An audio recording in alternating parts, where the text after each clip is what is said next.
3 what? 3 what? 3 EST is in like 4 hours? Is that right? Shit. Well, you're fucked. Hello, everybody. Hello. Let me turn this light down a little bit. Holy moly. Just a little bit down. Not that far down. I think my lens is a little busted. Hello. Hi. Good to see you. Howdy. How's everybody doing? If you have to be up in 4 hours, you're fucked either way. I guess. So I've always made that argument to myself, especially back in school. I'd be like, listen, it's 5 a.m., right? I have class in 4 hours. I might as well just stay up. But at the end of the day, an extra 3-hour nap does do something. It doesn't do a lot, but it does do something. Every time you push it off, that's just hours you could have gotten. There's really no getting around it. Hey, Atrioc, over this tomorrow. Well, good. I made a video for you. It's on my YouTube. If you need a video of me wishing you happy birthday, I put it on my YouTube Clips channel. Please check it out. It's made specifically for you. Pigoon! I'm in a double relationship because I get fucked by my... Wait, I'm sorry. I'm in a double relationship because I get fucked by both my boss and Atrioc. Yeah. Okay. That's not exactly how I describe our relationship. I don't think that me giving you content for free on my schedule is fucking you. Do you know what I'm saying? I don't feel like you're getting fucked. I feel like you have a lot of options to watch it at your leisure. Jay Badger, thank you for the fucking 7 months. Zone Sand, thank you for the 16 months. Ed Aguilar, thank you for the 17 months. Yo, Big A, 17 months. I'm using this to RSVP. I'll take the steak, thanks. You want the steak? You got it. Let me write that down. Wedding guest Ed Aguilar, a 17-monther, by the way. I would put you right up in the front. Put you right up there at the front. I'll get you the steak. And do you want your complimentary 3090 shipped to you or delivered on site? Fishman, thank you for the 24 months. Time flies when I'm watching. Thanks for all the great moments and content these past couple years. Definitely bring me up during some lows. No problem. I'm glad I was able to help. And hopefully, I was able to keep you down during the highs as well. People always thank me for bringing them up during their lows, but it's equally important that I sort of knock you down a peg when you're in your highs, whenever you're feeling too fucking cocky. I would like some people to thank me for that as well. Is my mic okay? It's fucking hanging on by a fucking thread. I actually bought a new one, but I did not install it. Which is also crazy. I bought a new one of these fucking mics because this part doesn't work. Wasteful. It's downright wasteful is what it is. But at least I'll have two for when I have a guest. I'm sure you will have extra. Crack, thank you for the 5 months. I haven't been able to watch your streams in a while, but I always love the content. That's cool. I haven't streamed in a couple of days anyway. I've been sort of in and out. Actually, fucking fighting Melania at 4 a.m. broke me. Because I had to wake up just a few hours later for breakfast. And I couldn't get back to sleep. And it threw off my whole fucking weekend. It really fucking... I've been fucking fighting it, dude. I've been fucking trying to get back on schedule. I totally threw off my sleep schedule. Yeah, it really fucked me over. X Hall, thank you for the tier 1. Citadel Securities, thank you for the 3 months. A+ content, thank you. Very inspirational for our investment strategies. I hope nobody's making large financial bets. Although I will tell you, I came very close to shorting AMC today. This is not financial advice. Please do not do anything related to AMC, buying or selling. Just don't get near it. But I came close. I might make a small bet in that direction. Paranoid, thank you for the 9 months. Because I have a little bit extra to play around with. Atrioc, random Hitman ID. Oh, speaking of Hitman. Good goddamn important message. Alert, awooga. Awooga, fucking sound the alarms.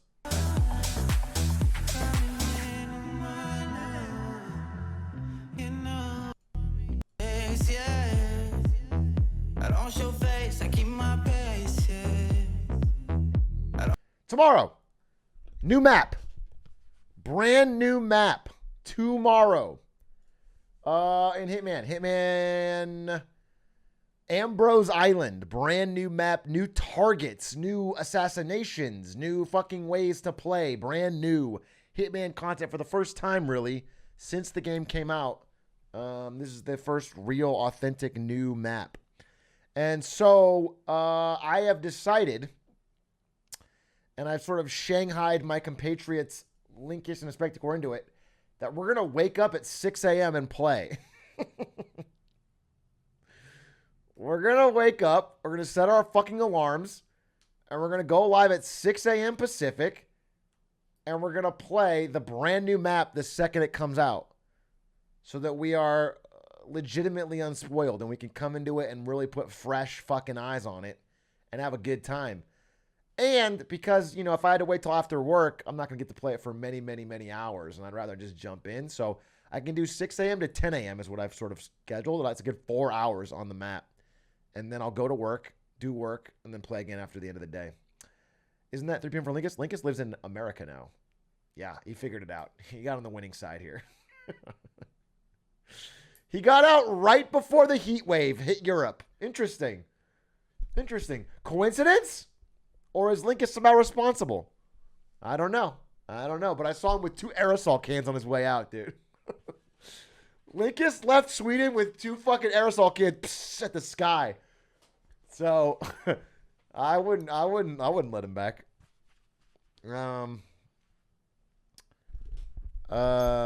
So if I'm EST now, how am I going to watch during prime grind time? What do you mean? I have no idea what you mean. I don't understand. Whenever you say I'm East Coast or I'm East Coast time, the rest of it to me is always a blur. It's like you're speaking gibberish. You know what I'm saying? East Coasters just different, dude.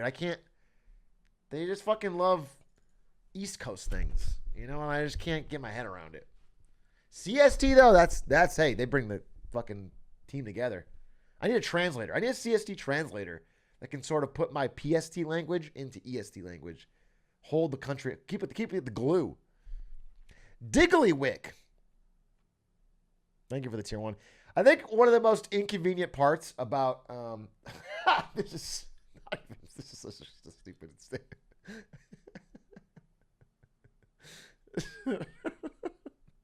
I don't even know what I should say. It's really stupid. No.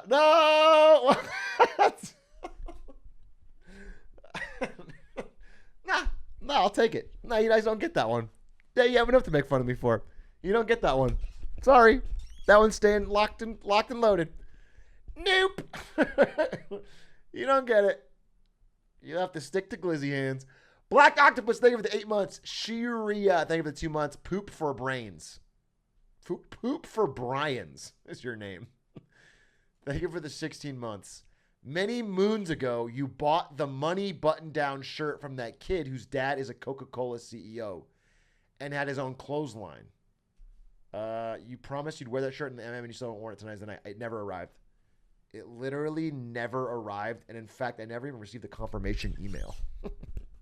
I think that fucking man just stole my money is my impression. And he wasn't the Coke CEO. He was a Coke brother son. They're not. I feel like sometimes people only hear a third of what I'm saying and they sort of put it together. The KOCH, they're massively wealthy Republican donators, not the CEO of Coke, a cola. And yeah, I believe his website was just defunct, or I don't know. And then I bought through the third-party store website, and they just didn't. But I also never checked if I got charged, so maybe they just didn't work at all. Big Bang Bullets, thank you for the prime. Noah has diabetes, thank you for the 22 months. Blue Arrowhead, thank you for the 5 months. Mr. Duckfist, thank you for the 4. Rekia, thank you for the 10. Volting Shock, thank you for that. Squared X, thank you for the 3 months. Admiral Mystic, thank you for the 7. Hot Masters, thank you for the 2 months. Masked Chi, thank you for the 15 months. And X Aquatics, thank you for the 2 gifts. I've been out for 2 days, and I've been out for 2 days because probably many reasons. Sunday usually my day off, but also because Melania fucked me. Straight up. George R. R. Martin, using Melania, fucked me. I stayed up way too fucking late. I beat it at 4:15 a.m. and then I couldn't get back to sleep, and and my sleep schedule's been totally off. But did beat her. So still a big moment. Still pretty dope. Still pretty fun. Did get a nice shirtless pop off. So it was worth it. And I'm excited to finish. I think I can now finally finish the goddamn game. Right? That's the big kahuna. Everyone always talks about it on Twitter like that's the big kahuna. I feel like I'm getting to the point where I can fucking ass blast this game. I can sort of pow right at it. The big kahuna burger. Yeah. Yeah, you guys get it. It's a common phrase. If you're talking about who's the big kahuna burger in a game, it's the biggest boss. Polish Sausage, thank you for the 16 months. Thanks for the dope content, King. No problem. Do it for you, Polish Sausage 32. You're the person I have in mind. You know, there's a lesson in marketing. It's called what is the fucking term for it? Consumer profiles, and it's where you'll make example customers. So you'll like say, this is Jeff. He's 25 years old and loves running, and sometimes on the weekends he goes to concerts, and he has a problem with his mobile provider, but doesn't feel like switching because he's kind of lazy. Like you get the whole fucking, you get like a whole backstory for Jeff. And then the idea is whenever you're making a campaign, you try to compare it against, it's basically to help a human marketer think more like, would this appeal to Jeff? Jeff's the person we're trying to target. In practice, they're often a little bit too prescriptive.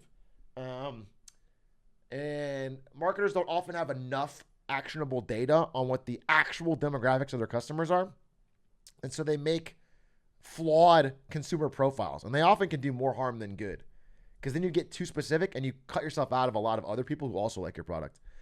There's a great book called How Brands Grow. That's all about that. It's very interesting. One example I remember was that they looked at their data and they found there was people, this is the Lay's potato chip company, and they found that there was consumers who were like, they called them like super fans, like extreme purchasers. And they would categorize people in that, and they made these consumer profiles of like this guy who just fucking loves chips. And what they found was a lot of them were just people that were shopping for a party. Like it was like a Super Bowl party and they bought 20 bags of chips and they had no affinity. They weren't like super fans of Lay's. They weren't like, you know what I'm saying? It wasn't, there was no thought to it. They weren't identifying with the brand mission. They weren't like super loyal to Lay's. They just needed a bunch of chips quickly and they bought them. And so, yeah, there's but they were inventing like loyalty programs and stuff. They were like trying to build around, it was like 10% of our consumers are super fans. We need to find a way to make them buy even more chips. And it was like, they're just having parties. Jeff Hader till I die, just because he likes to run. Oh, I'm sorry. That's me, but with Fortnite. Explain that. How is that you, but with Fortnite? Do you buy a bunch of Fortnites for parties? What does that mean? Squeak to that. Make your bags bigger so they take up more space in the aisle. I don't think I don't know. Maybe they do that. I don't know too much about the aisle games that brands play, but they do play a lot of them. The real estate on the shelf is very important. The main thing that it is, though, it's not even like psychological trickery. It's that the big companies just won't. They just bully the store. All but the biggest stores.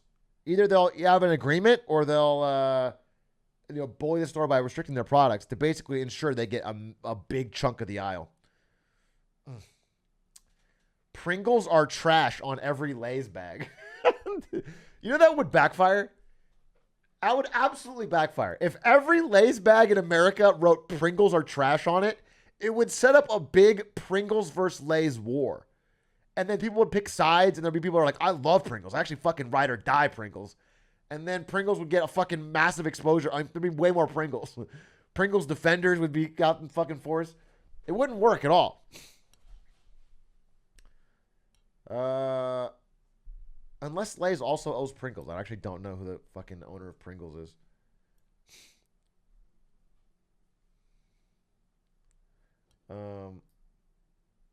What if you set up a war between your own products? Dude, there's this game, Deus Ex Invisible War. The game itself is pretty cheeks. It's pretty bad. Like, it's not a great game. Just did a lot of things kind of badly. But, and the main quests are pretty dumb. But there's a side quest in Deus Ex Invisible War that you don't even, it's very easy to skip. But throughout the entire game, you're like battling in cities and walking around cities. And there's these dueling, competing coffee shops. One of them's called Queequegs and one of them's called something. Star Space Bucks or something. You know, it's whatever. Anyway, they're competing the whole fucking time. But if you break into some of these coffee shops and like read the documents in the back and start to piece it together and like you find out at the end of the game, they're both owned by the same conglomerate who's been like pitting them against each other to to make millions. It's a really fun side quest. That's like the best part of the whole game to me was that reveal. So that was cool. It was cool. Want to skip Marketing Monday and be our fourth in Fall Guys? Not really. But I'm also only doing wins and fails today. So I will have time. I was thinking I would play Elden Ring or something after I'm done. I don't know. We'll see.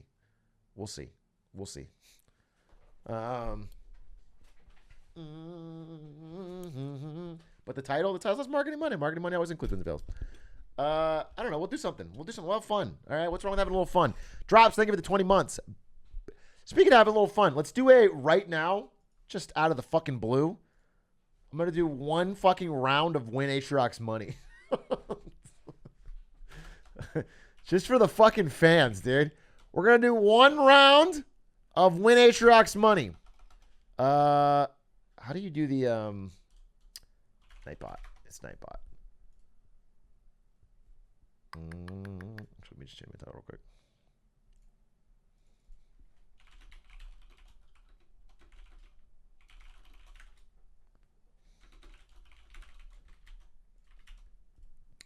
Okay. So I need you to say the word, the keyword, Win Atrioc's money, spelled like this. Ba-da-da-da-da-da-da-da. Ba-da-da-da-da-da-da-da. Win Atrioc's money, spelled like this. Wait, it's the wrong fucking screen. Wait, it's the wrong fucking screen.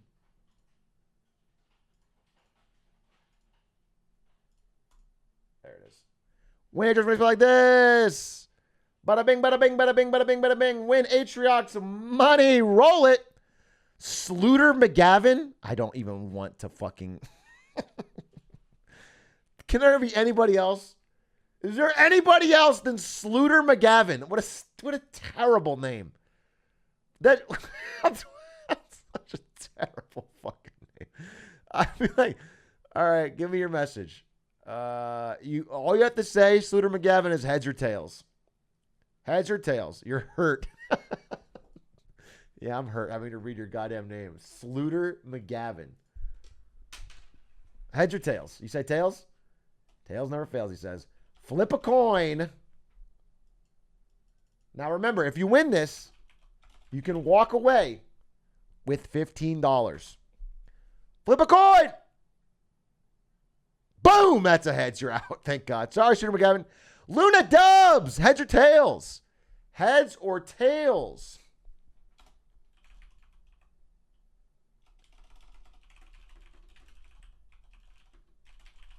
Heads. Interesting. I need this.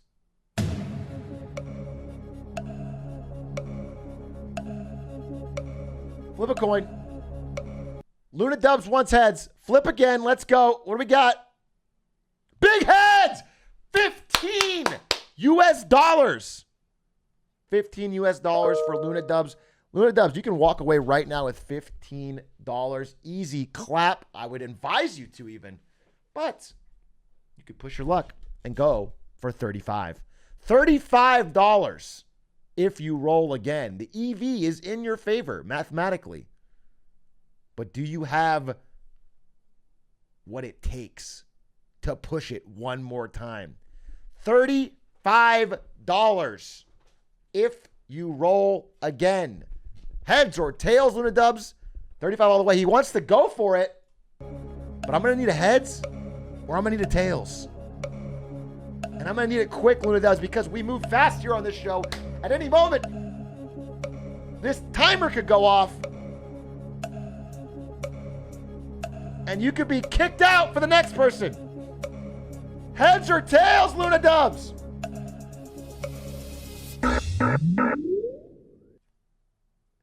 It was a full 30-second timer to respond. I don't know. Are you busy? What are you doing?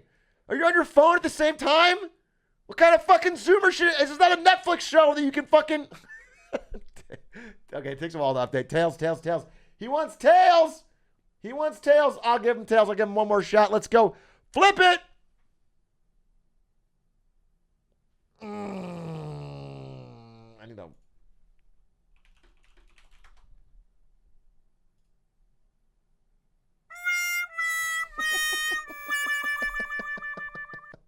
I've never got to use that, unironically. You will lost. Is it a threat? The fuck does that mean? You will lost. What kind of fuck? You lost. What are you talking about? Me? Don't don't throw up that kind of shit on my stream, buddy. You will lost. Don't gamble. Oh, a bit too late to go train wrecks, Luna Dubs. A bit too late. Roll it. Magic Man 753, heads or tails? I need an answer quick. Tick, tick, tick, tick, talk. Tick, tick, boom, my friend. I'm going to need an answer from you, and I'm going to need it ASAP Rocky, or we will move on to the next one. He wants tails. Perfect. Perfect, perfect, perfect. Let's flip a coin again.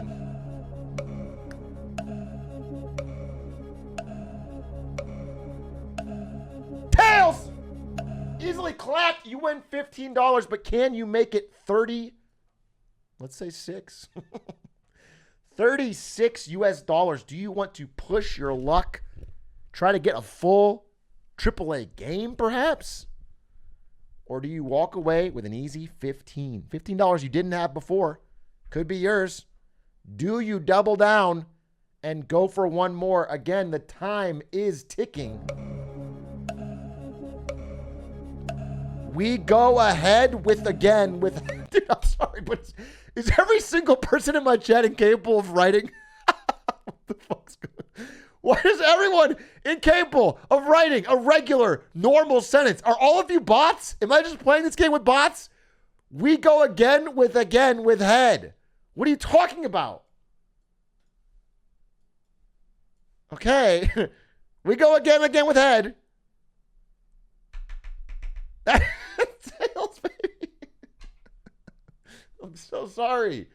I'm so sorry. Whatever fucking person in a scam sweatshop is on the other end of this line, dude. It's like a warehouse full of people who are all fucking, they turn on my stream when this fucking segment starts. And they all have fucking 19 phones and they just have to fucking try to fucking win it, dude. They're all spamming Win Atrioc money. All right, roll it. Super lucky star. You might be our last contestant. I do have to jump into wins and fails here in about 2 minutes. Super lucky star. Do you want to play Win Atrioc's money? And if so, I'm going to need a heads or a tails from you. I'm going to need heads or tails. I'm going to need heads or tails, and I'm going to need it quickly. I'm going to need it very, very quickly. You know how the game goes. I can't be the only one to tell you this. You know how the game goes. Tails, tails, tails, gang, tails. Okay. The man likes his tails. Let's see how that goes for him. Flip it. Damn, I hate to see that. I hate to see it so much that I'm going to give you a fucking chance here, Super Lucky Star. Are you following? Do you have a Prime? Super Lucky Star, I'm going to make you a fucking bet, all right? I'm going to make you a one more chance bet. If we flip this coin again and it's... oh, you're broke? All right, I was going to try and have you bet a sub. But now I feel like I'm exploiting. All right. Awkward. Very awkward. Okay. But now I don't want to do a pity roll. Tell you what. There's only one way to do this. We got to break out the dice.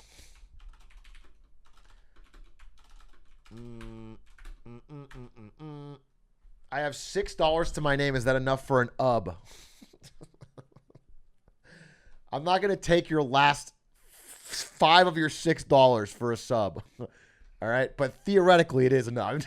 I'm not trying to get it. I'm just saying theoretically, $6 does cover a sub. Now, I wouldn't get it. Don't get it, obviously.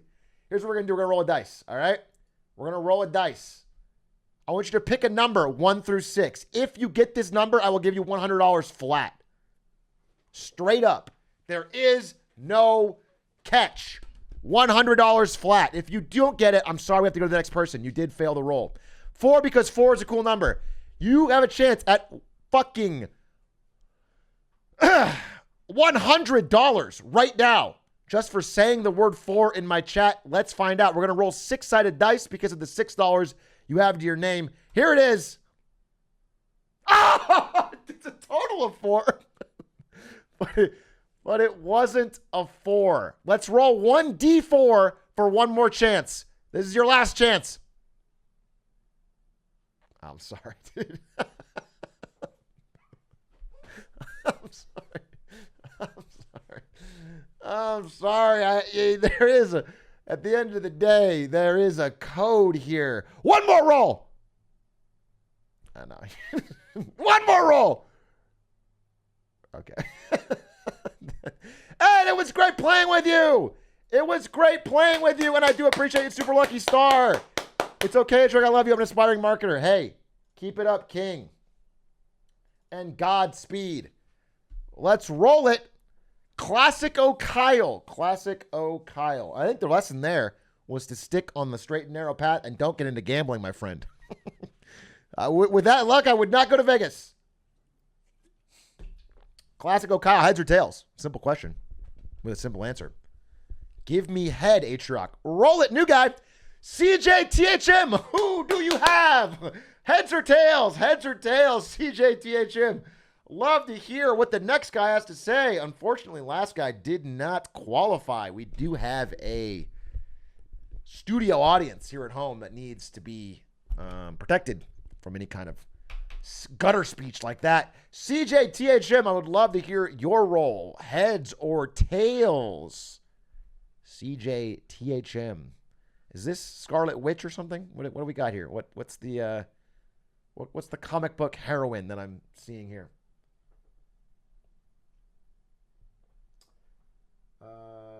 That's Morbius. I do be getting heads. Okay, that's close. That's close. All right, we'll flip a coin for you.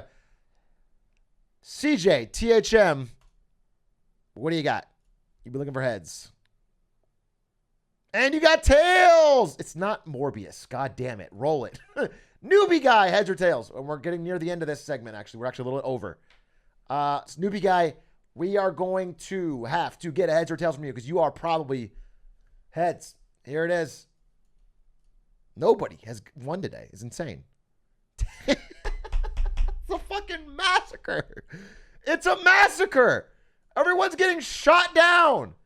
Even though I rigged all these from top to bottom, it's still crazy that nobody's winning. The Stro, you are our final contestant. I will be cutting it off there. You do not need to spam Win Atrioc's money anymore. The Stro, you are the last chance for the people of this chat to see a victory. It's called Win Atrioc's money, not just fucking chat about it. Someone should walk away with my cash. The Stro, I need you to pull through on this one. Now, please give me a heads or tails. And then to entice you all the more, we'll start this one at 25. We're letting it ride. Heads, heads, tails, donate to charity. Holy shit! Giga Chad! Giga Chad alert! I've never seen such a Giga Chad response on Win Atrioc's money. My God, I'm invested now. I'm on your side. And I've already bumped you up to a $25 starting. So let's see if you earn that. We're starting with the heads. Please. The straw. I'm cheering for you on this one. Can we get a heads?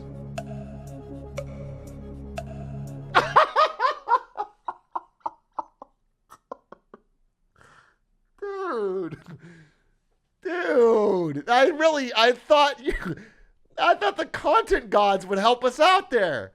Not even close, not even the first one. Fuck, dude. All that Giga Chad shit. Oh my God. R.I.P. Try it backwards? Okay. I'm going to allow it. But everything you've already said has to be reversed. Okay? So, instead of heads, heads, tails, it is tails, tails, heads.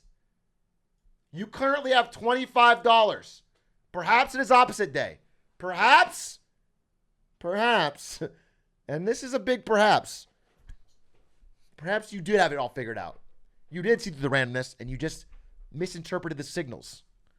Let's find out if you truly have the foresight, the wisdom. This needs to be tails again for your prediction to be true. Show! Ho! Wait a minute. Maybe he has. Maybe he has what it takes. $50 US is what he's currently at. Now, if he gets it again, not only will I go to 100, but we'll make it $250 for charity. I have to figure out what fucking charity. $250 out of nowhere if this last one is heads.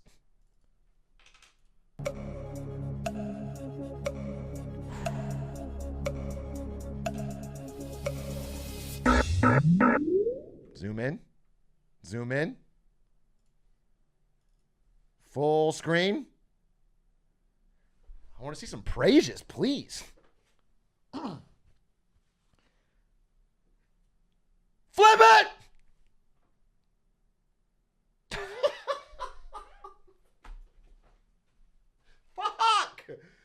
Fuck, dude.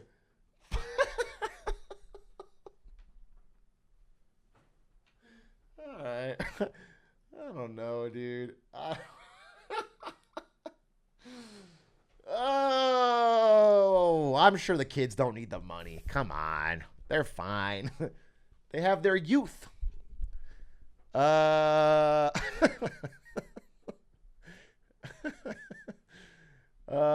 I'm sorry. I thought that was the most Giga Chad's response I've ever seen. But we have to stick to the rules of the game. Otherwise, it's just chatters yelling, do something, and then I spend money on it. There has to be some kind of game. Wow, I don't feel like that's the one to end on. So let's perhaps go back to the well. And let's see. I need to mix the game up here for the final round. Someone has to win. At the end of the day, someone has to win. How will I do this? How will I do this? How will I do this? How will I do this? How will I do this? Oh, I've got a perfect idea.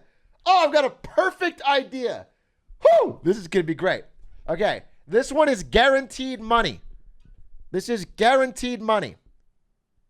reversed the odds. The next person will win something. You will be the house. I will be the player. This is how we're going to do it. Okay? I am going to roll a 6-sided dice. Okay? But here's the catch. You will say a number. Every time that number does not come up, I will add $10 to your total. Theoretically, you could print infinite money. If your number never comes up, You'll just keep printing $10. But once it comes up, you take your money and you leave. You will be winning this one. This is free money. So all I need you to do is spam a new command entitled I love Marketing Monday, smiley face. It looks like this. If you spam this, you have a chance to win potentially infinite dollars.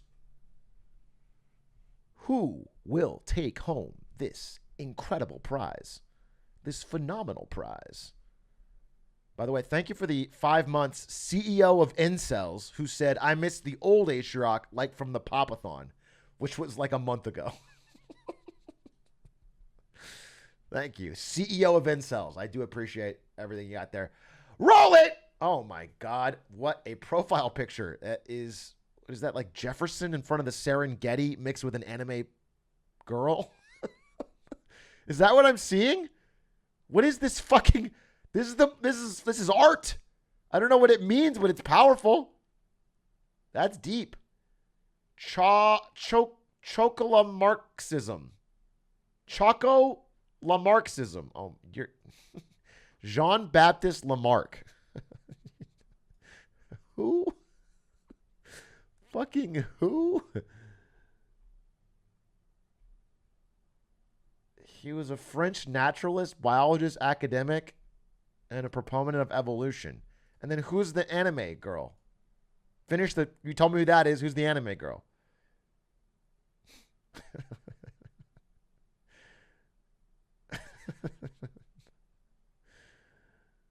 That's also him? That's his VTuber avatar? Okay. Chocola. I don't dare Google. On screen. Let's see. Chocola is a cheerful and straightforward cat girl with a dog-like personality. And why both? Pray tell. If I must ask, why both in one fucking profile picture? Why split the difference on that one? You just take both parts of what? Where was the...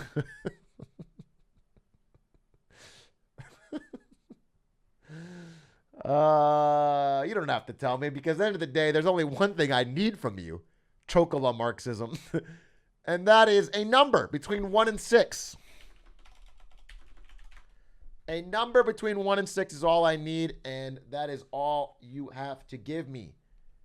A number between 1 and 6 will set you free, and you are guaranteed to win money. And your number that you have chosen is 6. 6 is your number. Okay, Chocola Marxism. I don't know what you're into.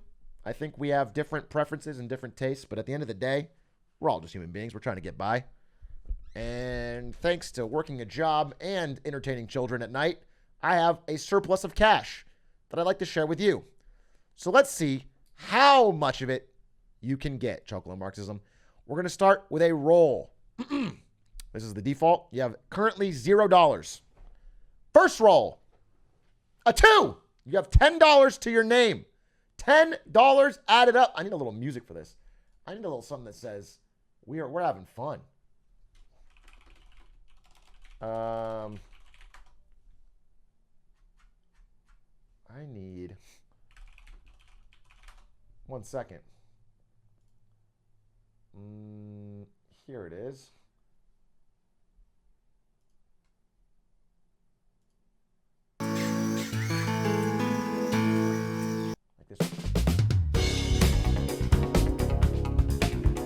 Perfect. Okay. Let's get another roll in there for you. 5. Close. Close. Now you have $20. $20. Roll it. $30. Okay, wait a minute. I should have had him walk away. Wait. This game doesn't make any fucking sense. This game doesn't make any fucking sense. There should be a walk away clause. if you're already adding up the money and there's no walk away clause, there's no fucking stakes. You're just gonna sit here and I'm gonna make you a bunch of money. Wait a minute. I've already agreed to it, which is a problem. But I don't think this makes a lot of sense. You should have a walk away clause. I'm gonna need a 6 though pretty soon. I don't mind. Let's say $50. That's fine, but we're looking for a 6 though. You're now at $40 for no reason. I have just picked an anime / history nerd Frenchman from my fucking chat and given them $40 with no game show aspect at all. There's no way to lose and there is no downside. I'm gonna need you to show me that 6. Okay, $50 coming your way. Love that for you. And you know what? Though there is no penalty, you could just walk away. just checking. You don't feel like walking away, do you? You can walk away at any time. You can just say, I'm done. I got to go. I want to put that on the table. I have to legally tell you there's no penalty. But if you'd like to walk away, just giving you that option. We're going to roll it one more time. We will never walk away. Yeah, wow. You certainly are brave and bold for never walking away from a game that prints you free money with no downside. A hero. Just like John Baptiste Lamarck would have wanted, dude. Okay, let's see. Let's roll this again. Gonna need a 6 here. $60. 60 US dollars. Love that for you. Let's see a 6 though. 70. Okay, a AAA game for the PS5 is now yours. Maybe you want to go play it. Maybe you want to leave right now and go play it. You don't really need to stick around, do you? You don't really. You got things to do. Spend your money now. Roll it. Give me a goddamn 6, dude. What the hell? What the hell? This is unlikely. We're now well over 6 rolls. We are now well over 6 rolls. It should be here by now. $80 US dollars. Okay. Here's an idea. Here's a catch. I will offer you $110 to walk away. How about this? You can stop now and take $110 to walk away. But if you don't take this deal, it's off the table immediately. And you could lose right on the very next one. The 6 is due. The 6 is due, my friend. Do you want to take the $110? That's a pretty big payout for just randomly being in my chat. Or do you keep going? Do you keep pushing your luck? Holding. Fuck. Give me the fucking 6. Punish him. Punish him by only giving him, what was he at, 90 now? What was he at? Was he at 80 or 90? Be honest. It's going to show out in the YouTube video. It'll throw off the video. He was at 80? Oh, he's at 80. Okay, he's at 80. He was at 80. Where's my roller? Where's my roller? Okay, hold up. Roll a dice. There it is. Okay. Okay. You're at 80. You had a chance for 110, but you said you wanted to push it. Interesting choice. Especially when a 6 is due. 90. Still, though, not quite 110, especially when a 6 is due. What the fuck is happening? What is happening? It's broken. I never lose these shows. The whole point is that I don't actually lose them. I can't afford that. I got a wedding in like fucking 1 week. One person is not getting food at the wedding because of this. I want you to know that. One person is not getting food. Maybe 2 if you keep pushing it. Okay. You're at, what, is this $100? Is that where we're at? We're at $100? So if he loses right now, he still lost money on the deal. Okay. He needs to lose right now. Otherwise, my deal. Show me a 6. Okay. All right, good call. Good call on taking the deal. Oh, you're so smart. Oh, you're genius. Oh, so smart of you to take my incredibly generous deal. You are now at 110 US dollars for nothing. You've done nothing of value.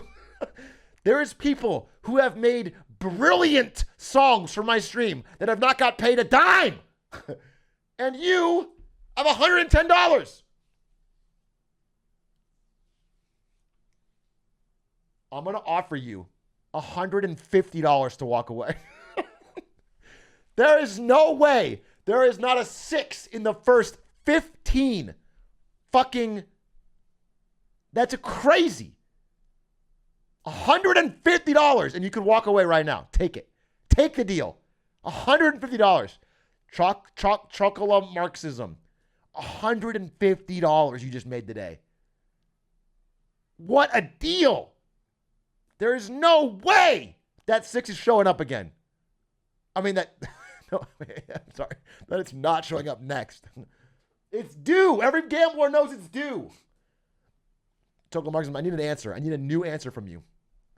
100. I need the money. What does that mean? What do you mean?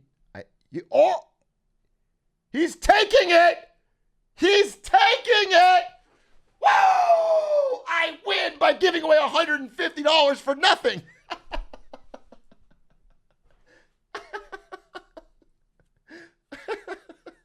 Roll to see. Let's see what you would have won. Chocolate Marxism. Congratulations.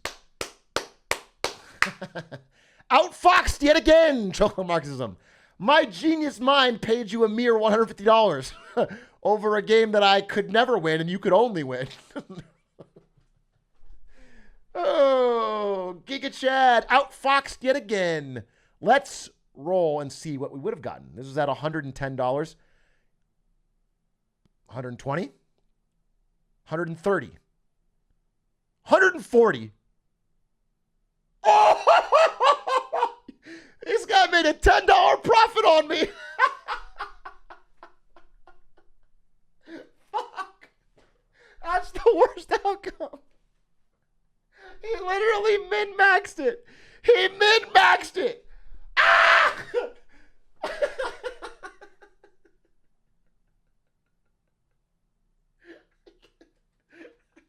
Okay. Hey, we have a new rule. Google engineers that work on the fucking website do not get to compete. People that know the back-end algorithm do not get to compete. You already make enough money at Google. Congratulations to Chocolate Marxism. Couldn't think of a more deserving person for this $150. Clap for them. Please contact, I guess, Pay the Musician now. Contact Pay the Musician, who will work to get you paid out. Insane. Insane. And Quack, get working on a video for this. Because we need to make the money back. Okay? I'm not punting this for nothing. Get some sound effects in there, okay? I want to see an explosion. Okay, ladies and gentlemen, that was Win Atrioc's money. I started us off with a bang here, but we do have some other stuff to talk about. I do have some wins and fails to go through, and a lot of interesting news in the worlds of marketing and business. I will be playing that game again because it actually is fun. It actually is just a hoot and a half. Wixinator, thank you for the prime. Javi Lord, thank you for the tier 1. Swagrez, thank you for the 7 months. Today, Porpoise, thank you for the prime. Your local Catmaid, thank you for the prime. Austin, thank you for the prime. And Ryan is boss, thank you for the prime. We're going to be doing wins and fails, and then after that, I don't know what we're going to do. We may even do marbles or something. I don't know. We'll do something fun. Wins and fails. I don't have a lot of them today, but they're interesting, so we can jump into them in just a second. I'm going to grab a little bit of a water. Oh, yeah, one more time. Big reminder. We have a lot of people here. I know most of you will be asleep because it's an entirely different time zone, but at 6 a.m. Pacific tomorrow, probably the coolest Hitman stream we've done in a very long time will be happening. It'll be me, Linkus, and a Spectacore, 3 current and former world record holders who will be playing the brand new Hitman map, trying to figure it out live. So we're going to take a brand new map, try some of, explore it, try some of the actual ways to play it, figure out some of the cool, in-universe kills, then figure out some fast kills, and then see who can come up with the fastest route in the first 3 or 4 hours, which will be really fun. So check it out, and if you don't catch it live, check out the VOD because I think it's gonna be super fun. I'm setting an alarm. I'm gonna be really tired, but it'll be worth it because I think we want to do it before, right when it's fresh, right when it's brand new. What time is that in my time zone? I don't fucking know your time zone, right? You don't even mention it in your question. I wouldn't answer anyway, but you don't mention it in your question. So it's really... Anyway, let me get a water, and I'll be right back. BRB. And good looking out, you know? Stay classy. All right. See you in just a second. Have a good one. Let me actually... You know what? Let's jam these for a second.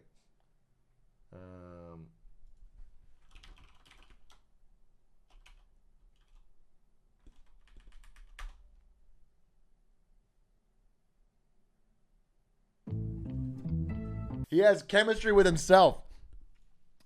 Anyway, he blew up the song. I mean, the artist is not well known, and this song got massive off of just this video randomly, and then they put him in the music video, but barely. And if you go to their music video, all the comments are like, "What the fuck do you think you're doing? Where's Casey Frey? Put more Casey in this video." We don't give a shit about you. Where's Casey? It's very funny. Is your mic loose? Yeah, it's hanging on by a thread, dude. Like I said, I bought a new mic just to fix this problem, but I haven't installed it yet. Why is the mic so broke? I don't know, man. I had to give away $150 to a fucking anime profile picture. My financial planning is not perfect. Okay. Ladies and gentlemen, without further ado, I think it's time for wins and fails. But before we do that, I'm going to need you to tag yourself. Welcome to Marketing Monday on Monday, July 25th. Actually, on a Monday for once. Holy moly. We're going to kick things off with wins and fails. And I want to start off by giving a big, big, big sad fail to the concept of lost friendship. Now, have you guys ever had a long-term friend where you were so close? You had similar passions and interests and times together, and then you just drifted apart, and you don't really know why. You ever had that? Well, I guess there's someone rich and famous who had that happen too. Elon Musk. And it's sad because his friendship with Google CEO Sergey Brin, for some reason, has drifted apart. I don't know if it's just their busy lifestyles or the fact that Elon Musk had sex with his wife. But something happened in the past few months that have caused these two titans of industry to drift apart. Insane that while he was simultaneously impregnating a Neuralink executive, he was also having sex with the wife of Google CEO Sergey Brin, who is now filing for divorce.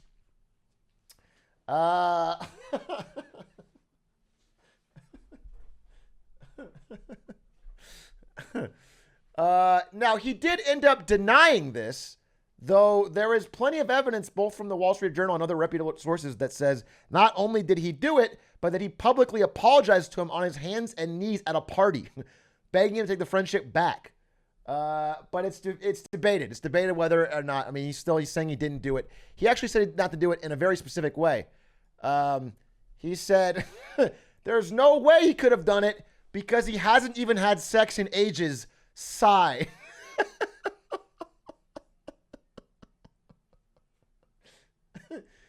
No way he could have done it. This is a 51-year-old man with 10 children that we know about, and he's not even getting laid. Sigh. And of course, love me some Musk. Danielle says, damn, not even on the vacation, sad face. And he hits her with a nope. Probably a DM as well, if I had to guess. But there's actual business reasons to talk about Elon, not just his incredibly in the news week after week lately sex life. There is business reasons to talk about Elon Musk. And I have to give a win to the team over at Twitter because, as you guys know, there is a legal battle brewing between Twitter and Elon Musk. And the big debate for the first phase of this battle was what time the court date would take place. Okay? Twitter wanted to happen as soon as possible because while they're in this ongoing legal battle, it is, hurting their stock price. investor confidence. Employees don't know if they should stay or leave. It's a state of being in limbo and flux that is not good for the company. And Elon wants it to last as long as possible, because if he can drag this months or years, he can ensure that his financing, basically the banks that have agreed to pay for his debt to buy the company, will back out. And if they back out, he can't be forced to complete the deal. So he is trying to drag this out. He wanted a date for the court date in February, and they wanted it in August. The court has responded with basically a no-nonsense attitude. The judge is a woman who's been on the Delaware Court of Chancery for a very long time, sort of the big boss around there, known to be a no-nonsense judge. She basically shut down Elon's lawyer's arguments and said, we're going to have this trial in September. Fairly soon, which is a big win for Twitter's court. Also, looking at her past judicial records, what she has ruled on in the past, she has a rare precedent of forcing a owner to buy a company they had agreed to purchase. Now, it was a much smaller amount of money. I think it was $200 million, something like that. But she has done it. So, again, signs are not looking good for Elon in this particular battle. It's looking like this judge, and again, the Delaware Court of Chancery is a very business-focused court. They basically don't care about the politics of it. They don't care about the spectacle of it. They don't care about who supports who or what's said on Twitter or whether he tweeted a bullshit emoji. They care about contract law. They're very strict about enforcing contract law. It's one of the speedier courts in America because unlike working for regular people, it works for businesses. So businesses actually get swift court judgments, unlike regular Americans who can take months to years. So, it seems very likely that there's going to be some sort of favorability towards Twitter's side. And what it's leaning towards, and again, I mentioned this before, but it wasn't in my video, so let me let you know. It's leaning towards, people are estimating what could happen is that Elon Musk will be forced to pay, not for the entire company, but for the difference between the current share price and the share price he promised to pay for. So basically, here's what it is now, $39.24, and what he promised to pay is $54.20. So it'll be, it could be $12 to $20 billion to basically cover the difference in the fall between $54.20 up here and this, which could be massive. And it is looking like that is a reasonable outcome based on things they voted in the past. And the fact that the judge also said, Elon's strategy of dragging the trial out is also seeming to be unlikely because the judge ruled that not only will the court case take place in September, but it will be 5 days. She said specifically, the court case will last 5 days. That's it. We will handle this. You will make arguments and we'll decide in 5 days, which is a pretty big blow to his ability to really stretch it out, even though he has a ton of money and a legal team. So now, if he is ruled against and he has to pay a big fine, his next step from there would be to take it to, I believe, the Delaware Supreme Court, at which point he'll be out of options. But they also move very quickly in situations like this. So their follow-up case could be within a few weeks after that and also only take a few days.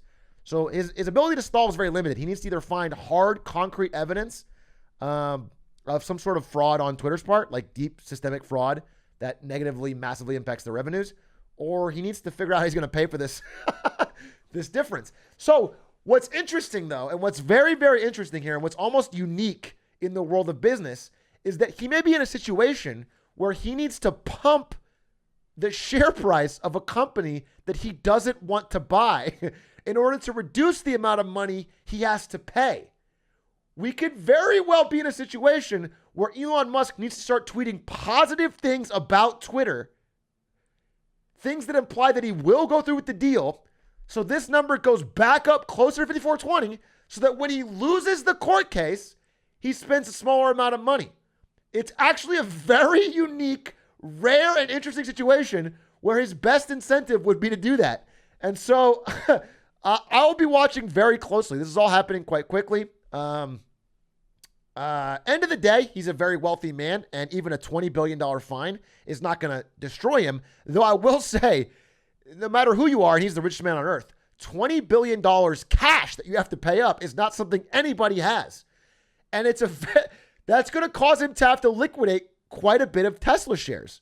and incur a massive tax penalty when he does so. Normally, billionaires don't sell a lot of their stock. They just borrow against it, so they have no tax penalty. It's going to be a very interesting situation. So I'll be following it closely. I want to let you guys know that it's something I'll be updating on week after week. But that's what we're at right now. He is having sex with the Google CEO's wife and potentially losing $15 to $20 billion on Twitter. Lots to talk about there. But let's jump over to some other fails. Specifically, a fail on all of the freeloaders and moochers out there. Okay? Because, as we discussed in the Netflix Marketing Monday, freeloaders and moochers are finally getting the crackdown. Netflix has added an extra home fee, and it will block your Netflix users in other homes if you don't pay. This is rolling out now. It is in a ton of countries. I don't know if it's in America just yet, but it's in quite a few countries, and I believe it is rolling out to America very, very soon.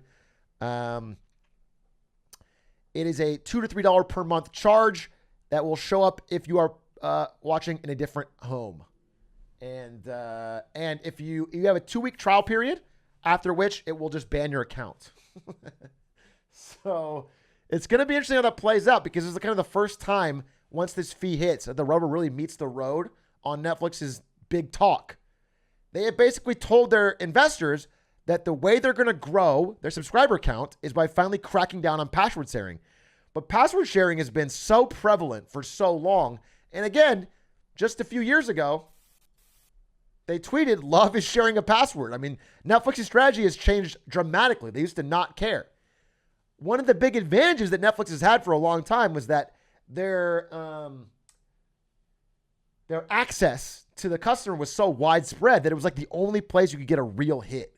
And sometimes people would come to work for Netflix, like actors and directors, because they knew it was like they could get the widest possible audience. The widest, not the whitest. Cracking down could change that. It's going to be interesting how that plays out, especially in the light of, let's just take a quick a sidebar here. The Gray Man is not necessarily blowing up expectations. Now, it's going to be a few days before Netflix reveals any numbers, and whatever they say, they're very secretive about it, will always paint it in a positive light. I had no problem with The Gray Man. I actually watched it today. I literally watched it today. It was just very forgettable. It was fine. I watched it, and I had my phone, and I watched it, and I had my phone, and I watched it, and it was like it was perfect background noise TV, but it's just not as memorable as you'd like it to be. So I'm interested to see if it really builds a franchise or staying power or makes people stick with Netflix in the way they wanted. I basically just, watched the action sequences, and everything else was kind of filler.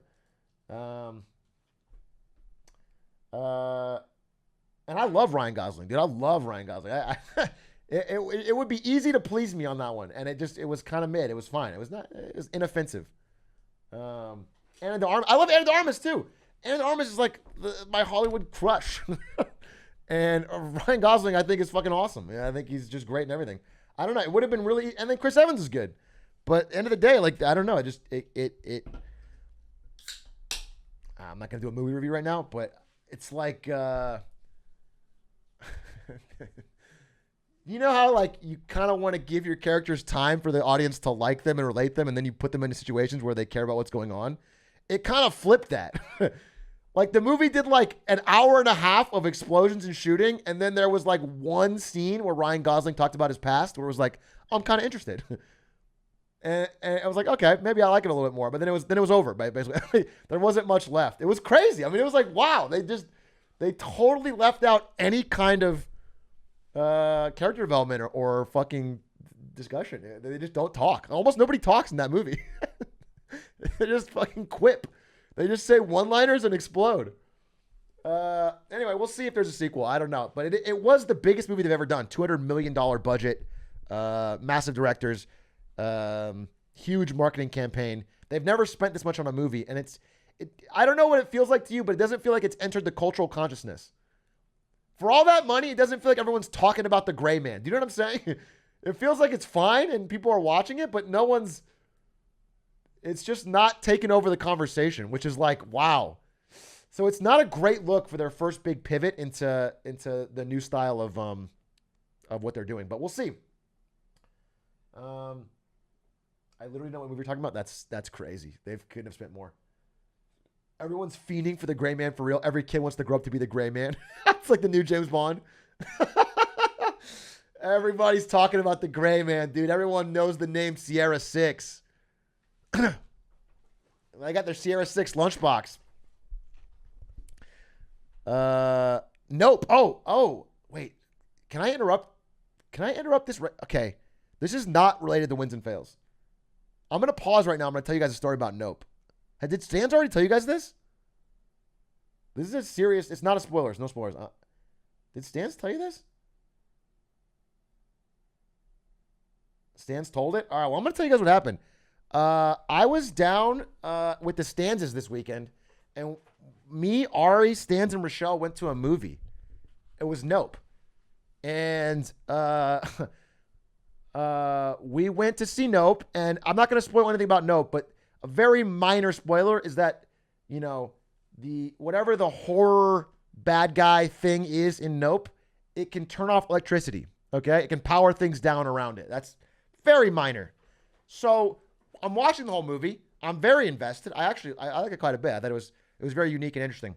And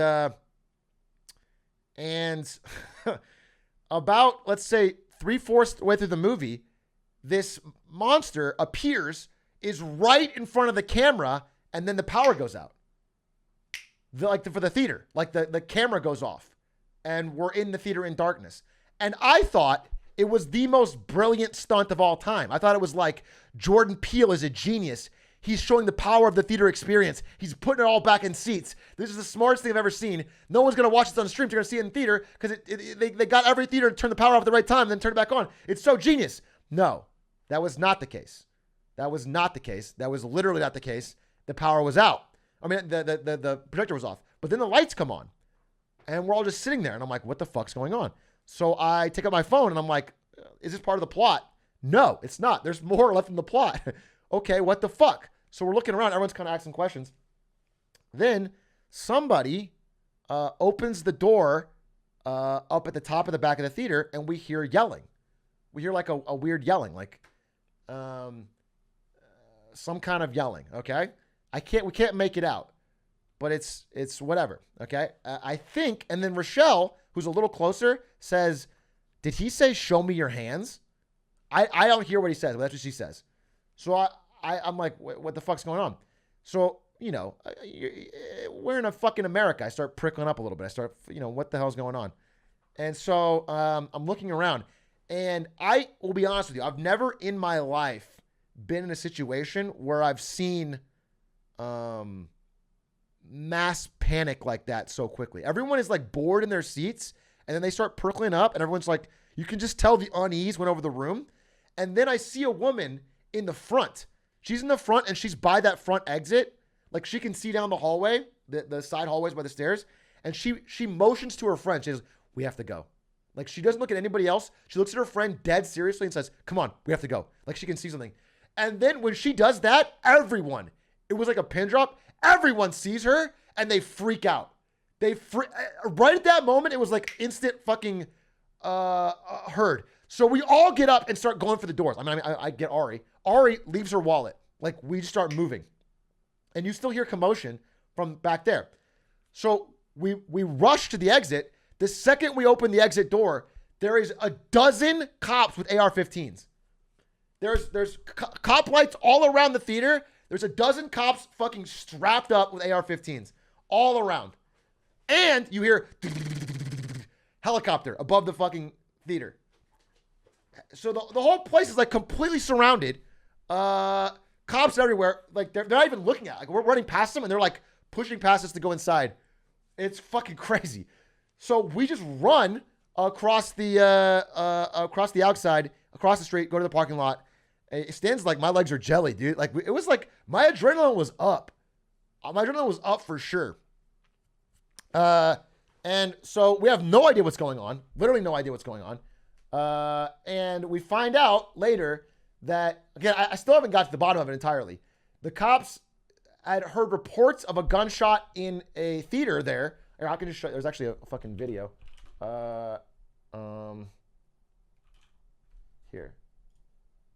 You can see it right here. This is the.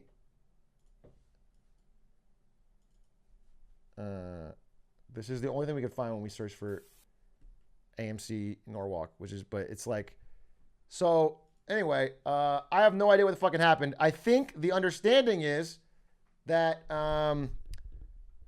either someone called in a prank call, some kind of like threat on the fucking theater, which again, that's fucking incredibly scary, or there was a different theater where there was some sort of shooting activity at, and the cops went to the wrong theater, which is also something I saw on Twitter. I don't know. It's fucking crazy. So anyway, yeah, it might have been a different theater where there was a shooting and the cops just literally fucking took over the wrong theater, which is insane because they showed up and scared the shit out of everybody just for fucking. Anyway, end of the day, it was we're fine. We're fine. No one got hurt. There was no victim at the theater that we found out about. As far as I know, there was no victim at all. But just a very scary kind of moment. Just like a definitely weird moment. And the thing I just want to remember is like, it was like very, very quick. Everyone in the theater like had the same thought, and it was a mass panic. And that was really interesting to me, was how quickly everyone went from like chilling to stampeding off of like no real information. And it's definitely like not cool that we all are like fine being in an environment where that's like normal, where everyone just has that thought instantly, which is it's whack. But that's all I want to say about that. I just want to give you guys that story on Nope. I ended up not being able to see the end of it. I had to read it. I'm gonna fucking pirate and watch the end, I guess. But other than that, I liked it. The movie's good, so check it out.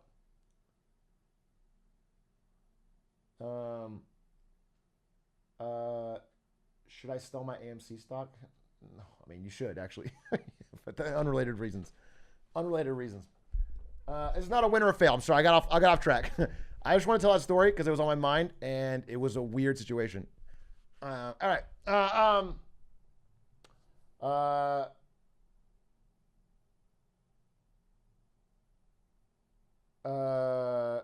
Do you think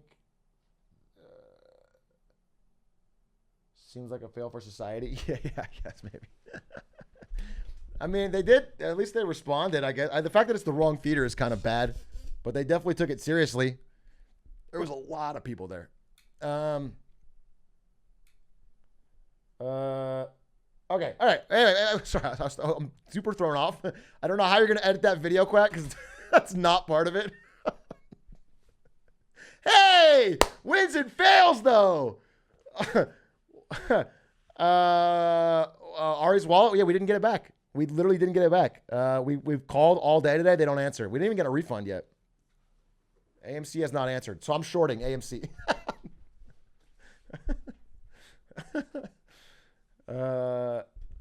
Yeah, they're just not fucking answering. Yeah, I don't know. We'll figure it out.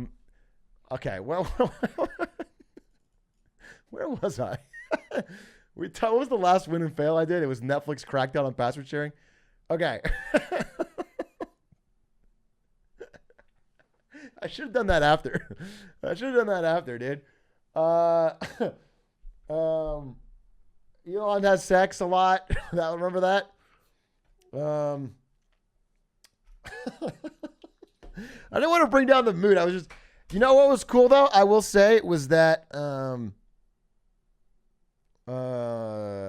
we were running out, so Rochelle and Ari were in front, and me and Stans were in the back. We had them go first, and Stans put his hand on my back, when we were running, and I was like, "That's my dog, dude."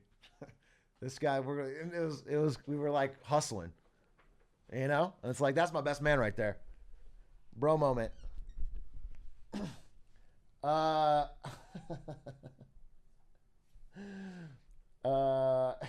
and then he spun me around. It said human shield. Okay, enough about this. All right, enough about this. Scary moment, but at the end of the day, I'm glad we're all fine and that nobody was harmed. As far as I can tell, not a single person was harmed at the theater or the other theater. So it must have been a report. Let's jump into something else.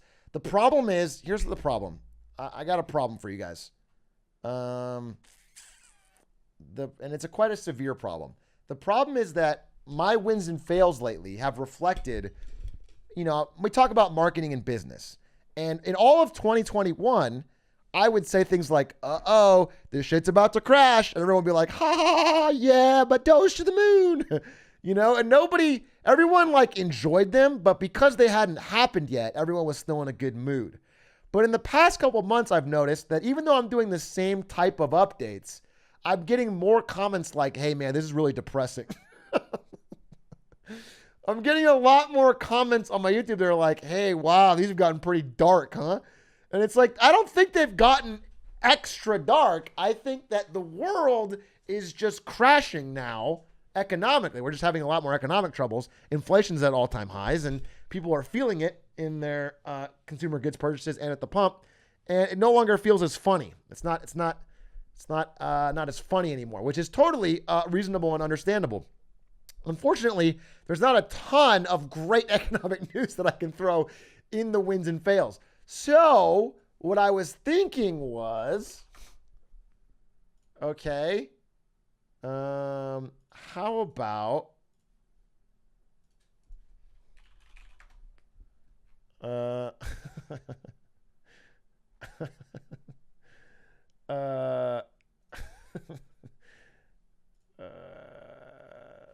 okay. Just hold on one second. Okay. Here's what we're going to do. I'm just going to put this right here. Okay. Hey, here's a win. Look at this cute puppy. Look how cute he is. Oh my God, a big win to all of us for seeing this cute little guy. And he wants to let you know that American consumers have never felt this financially insecure since they started recording the data. This trend is getting very bad, but he's cute. He's cute.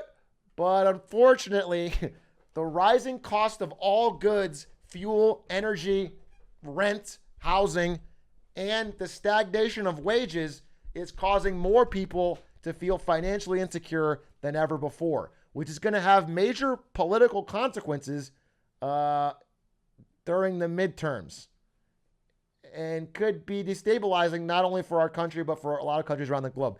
But he's cute. Look how cute he is. Oh, little guy. Look at him. Okay.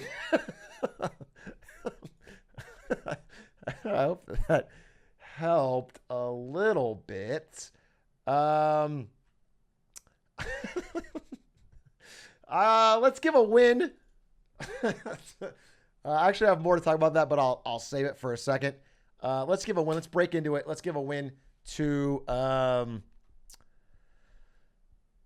Twitch streamers. You know what? Because everyone else is feeling the sting, but guess who's not feeling the sting?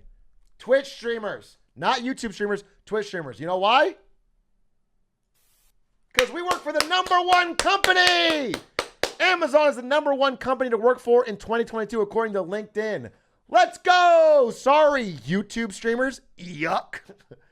You don't work for the #1 company. I can't. By what metric? Fun. By what metric? Success. I have no idea how this was measured. It feels like it either heavily discounts the many negative stories I've heard about working at Amazon, the fact that I quit working from Amazon for my own uniquely negative experiences, or the fact that there's hundreds of thousands of warehouse employees maybe are not included. I have no idea. Let's see if there's any answers in the comments. Results may be paid for.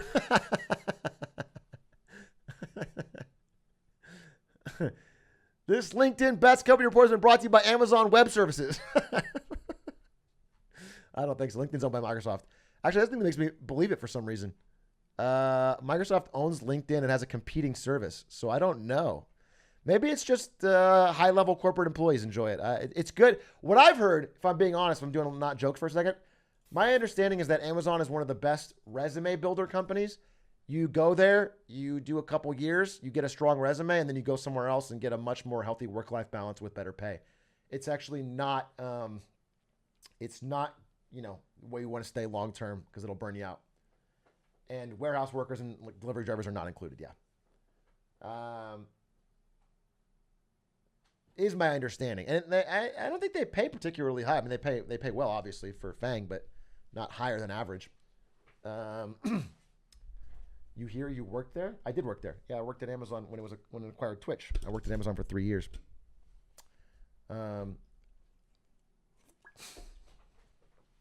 That's my plan with Big Four accounting. Swear Meta owns LinkedIn? No, it's Microsoft. Microsoft owns it. They bought it for like $52 billion or something crazy. Yeah, Meta's where the biggest pay is. Although Meta has frozen hiring recently. So not an easy place to get a job if you're trying to join right now. Mark Zuckerberg is freaking out. In fact, I think I could segue that pretty well, maybe into a win/fail. So if you guys remember, wait, come on, Brandon, pull it together. Find the thing. Wait, this could be the clutchest moment of your life. Hold. You have so many tabs, but you can still do it. Wait.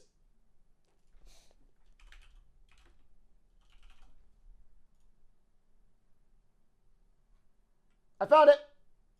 Do you guys remember just a few years ago when Kylie Jenner, I know you guys all follow her religiously, tweeted that she doesn't use Snapchat anymore. Snapchat is dead. And the company lost like $7 billion of market cap overnight. Like within 15 seconds, she tweeted that she didn't like Snapchat, and then the company stock tanked immediately. Well, I have some bad news from Mark Zuckerberg. Make Instagram again. Stop trying to be TikTok. I just want to see cute photos of my friends. Sincerely, everyone. Came up on Kylie Jenner's Instagram page this morning after their recent changes to make it more TikTok-like. And it seems to be, now it's not having as an immediate impact on Meta stock because Meta is more large and diversified and doesn't rely on, single influencers. But, it is a larger trend that has, let me get a nice picture of sad Zuckerberg. Oh, yeah. Now that's a sad Zuckerberg. Oh, yeah. Yeah. This is a good photo for this. I'm going to have a big fail to Meta in general, who are going through some really tough times. They're reporting earnings soon, and it just feels like Meta is completely lost, facing 3 different tornadoes hitting from all different directions. Number 1, Apple and their new quote-unquote privacy push, which essentially has been described as robbing the mob's bank. Do you remember when the Joker robs the mob's bank in The Dark Knight? Apple is the Joker. Apple is also a bad guy here who is tracking users and creating their own ad network.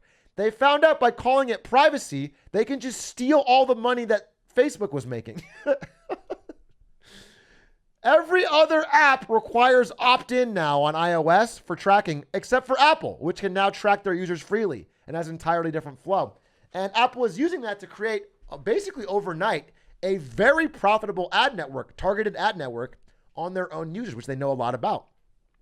So they basically cut heavily into Facebook's profits and ability to track and ad target their users. That's number 1. Number 2 is that the metaverse is kind of not happening as quick as we hoped in 2021. When it was the biggest hot new buzzword, the metaverse was very exciting, and they changed their entire company name. But it turns out it's going to be a little while before we're really all living in the metaverse and swapping Dogecoin for fucking digital cars, dude. It's just that it's a little farther out, and they pivoted the whole company on it and spent a lot of money, and nothing's really happened from it yet. And then the third big problem is TikTok, and this is the biggest problem of all because it's cutting into their current profits, not just their future. TikTok is, long and short, eating Facebook's lunch. Not only has it destroyed Facebook watch time and time spent on Facebook, but it's starting to eat into Instagram now. In fact, in 2022, in the past year, basically, TikTok finally passed Instagram as the most downloaded app of the year. Instagram previously held that spot for like the past 5 or 6 years. So TikTok is not only getting more downloads, but it's getting more watch time, more time spent on app, and a lot of daily active users. So it's very, very scary. TikTok is coming for everybody's lunch. Really, TikTok is coming for Google and YouTube and everything, but it's killing Facebook first and foremost. And so Zuckerberg is in a bad spot. He's facing 3 competitive pressures and has no clear path to a solution. And by the way, this is right at the time that the government is finally growing a pair of balls and kind of pushing some regulation on them, right as they are already faltering. So, and their reputation's kind of in the gutter, and employees are leaving, and they're having a hiring freeze. And so it's having a real come to Jesus moment over there. Zuckerberg, again, recently had a speech where he talked to all the employees and basically said, we are due for possibly the biggest economic downturn we've ever seen. And then he wants to freeze hiring and basically batten down the hatches to try and survive the coming storm. So we will see what's happening over at Meta, but it's a big L from where I'm standing. But we can follow that up with an easy win, and that is second chances. Okay, second chances. Listen, I know you guys don't have the greatest opinion of Martin Shkreli, the disgraced pharmaceutical executive who started a Ponzi scheme and jacked up the price of drugs. Martin Shkreli. He also bought, I believe, the NFT copy of the Wu-Tang Clan. But guess what, baby? He's out of prison after 5 years, and he's back with a brand new Web3 drug discovery platform. He's on the straight and narrow. There is no way that is a Ponzi scheme. So we're certain, finally, of some good news, okay? Who said this fucking program is depressing? Who said that? It's positive. We have positive stories on here too. Martin Shkreli turned a new leaf, and he's gonna use Web3 shit coins to find drugs. Okay, that's gonna be great. This is good. This is a good thing. Yes, this is good. Our hero returns. Speaking of crypto, Ponzi schemes, and poverty, I read an interesting story. I'm going to give it a massive win for the reporting and a fail for what actually happened about the game Axie Infinity. I don't know if you guys have heard of this game. It's basically kind of like a Pokemon mobile-ish ripoff that was very, very big in the Philippines. It's kind of the biggest example of pay-to-earn type crypto gameplay. And a large amount of people in the Philippines got hooked on this game as a way to make money. And as it turns out, as the value of the Axie coin, I don't know exactly what it's called, dramatically diminished since the 2021 boom, they have been left, many people, in debt. Basically, what turns out what happened is not only were they not making money originally, even when it was big, is that wealthy investors from other countries would act as, they called them hosts or donors or something. They would basically hire wage slave migrant workers in the Philippines to play the game Axie Infinity for them. Like, they would buy them the Pokemon, give it to their accounts. They would level them up by playing 8 hours a day. Then they would take 60% cuts, the owners would, and then the guys would get the 40% cut. But now that there's no money in it, we're seeing a lot of people who took out massive loans to buy their own Pokemon are deeply in debt. So it's been basically, for all the promises that were about this game, it's been a disaster. And what's actually really funny is that it is proven to be a Ponzi scheme. Even in their own white paper, it said that the growth of the game is dependent entirely on new entrants. Basically, it only grows if new people keep putting money in. There's no way to make it more valuable on its own. And now they're trying to pivot into what they're calling, let me see if I can find it. Like Axie Infinity Origin, which is a new version of the game that doesn't involve crypto at all. They're basically saying Axie Infinity Origin is coming out. And everything they've said for the past 2 years was, yeah, it was a lie. And now you can just play this fucking grindy Pokemon game for the fun of it. and still spend money though. Still spend money with them. You just can't earn anything. They turned a Web3 game into a gacha game and painted it as a win. That's how low the bar is. I guess when you go from a Ponzi scheme to just exploitative, I guess that's a positive, but that's anyway, not looking good for Axie Infinity. I'll tell you what is looking good for though. The sharp eyes of readers out there. This is a big win. Are any of you readers? I assume there's maybe one of you among the 5,000. I'm sure one of you has read a book sometime in your life. A lot of no's. Well, if you are still one of the rare sharp-eyed people who read books, guess what? There is a new opportunity for you. Because I think what we've all asked is, can we financialize the act of reading books? The answer is yes. What if you could own a stake in Harry Potter? What if a book series functioned like a publicly traded company where individuals could buy stock in it, and as the franchise grows, these stocks become more valuable? If this were the case, someone who purchased just 3% of Harry Potter back when there was only one book would be a billionaire now. What a ridiculous and stupid example. By that time it was published, you couldn't buy 3% for anything less than millions. So it didn't make sense. Just imagine how that would affect the reading experience. Suddenly, a trip to Barnes & Noble becomes an investment opportunity. Early readers could spot the next big thing and make a $100 contribution that becomes $10,000 or even $100,000 if the book's popularity grows. Yes! This is what I want. Every single possible hobby should be financialized. This is what I've been hoping for. Every single thing I do should be turned into a way for me to sort of commodify, invest, and turn it into profit. And what I love is the idea that a book that's already been scouted and published and is on store shelves and has sales figures is someone going to let you buy a fraction of it for $100. Because the only way you'd be able to get in early enough for this to matter is if you bought before the book was published, which you can't do because it wouldn't be at a store for you to find. So it makes no goddamn sense, even in your stupid example. Even if we really wanted to find... I'm losing my mind. I'm losing my mind. Anyway, it's cool. Let's check it out. I'm writing a book. Maybe you can invest. Keep joking. I'm over here buying Bible stock. You just walking up to the counter at Barnes & Noble with a fucking 20. I don't want to buy this one. Can I just... I read the first pages, the 7 days, the God. It's interesting. I think this is going places. Can I... What cut can I get? Yeah, I don't know. Let me see if there's an actual win, okay? Because you guys, I have been doing a little bit of a little tricky goof here where I say it's a win, but sometimes it's actually a fail. So let me get you an actual win.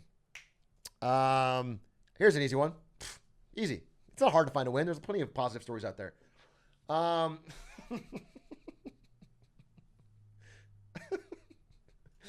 There's plenty of stories out there. This one, for example, is a win on the concept of third chances. Because the company, a blockchain-based reforestation company, accidentally started a major forest fire in Spain. But what's important to know is this is their second forest fire that they caused in the last month. So, theoretically, they can go for a third chance. And that's awesome. It's forgiveness. Okay. Yes, 2 in a month. But in their defense, it's very, very hot in Spain right now. So you can't blame them, okay? And that's good news. Somehow. It's incredibly hot in Spain. Actually, all-time record hot in Spain, both day and night. No, let's see. That's not a win. Let me get you an actual win here. I'm being serious, okay? Okay, this one's about protests all over Ecuador because of a spike in prices for food and fuel. That sounds depressing. I'm going to skip it. We're not even going to talk about that. There's this guy. There's a win for... I just saw this one and I thought it was a win for unique interpretations of events. Never saw heat waves like this before the vaccine. Makes you wonder.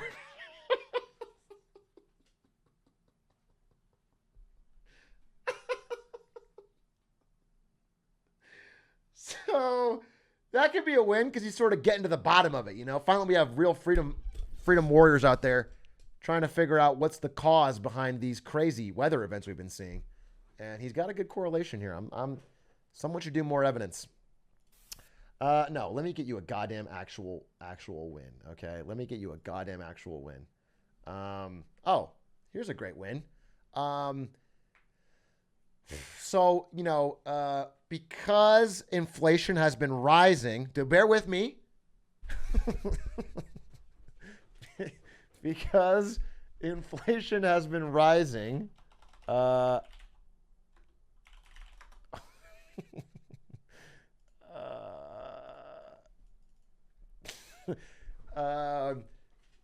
I'm laughing, but it's because inflation has been rising. Bear with me. Certain things obviously have been more expensive, and some more expensive than others. And one thing that has been particularly more expensive, and we no longer have to worry about our family dragging us to, is boring Major League Baseball games. It's now much less likely that your dad or uncle are going to drag your whole family to a boring baseball game because it's now over $200 for a family of four. It's getting too expensive.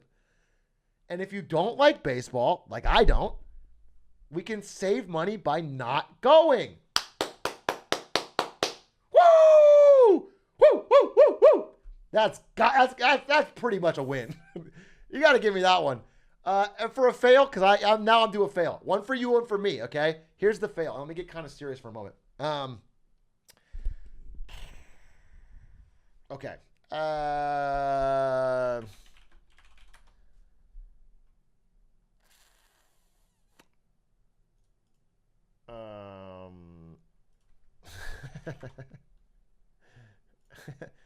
Let me get kind of serious for a moment. So, actually, I'll do one more funny one.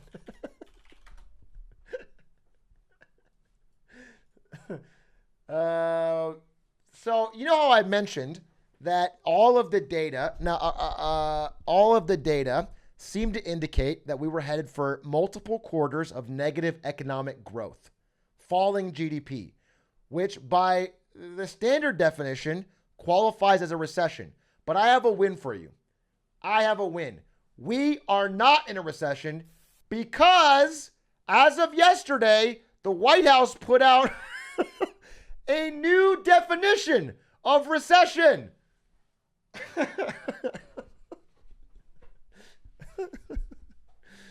They said, while some maintain that 2 consecutive quarters of falling real GDP constitute a recession, that is not the official definition nor the way economists evaluate the state of business cycle.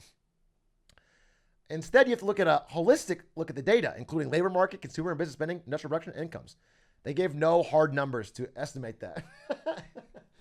So there's no way we could be in a recession, okay? And there's no reason that they would put out this particular press release redefining recession right before Thursday's economic report, which is going to happen this week, if they didn't have good news. I'm sure they're not bracing for impact on a very, very bad economic report on Thursday. I'm sure this is a complete coincidence. And we are not headed for negative. Now, again, not all the indicators are bad. I'm actually being serious for a second. Not all the indicators are bad. Unemployment is very low.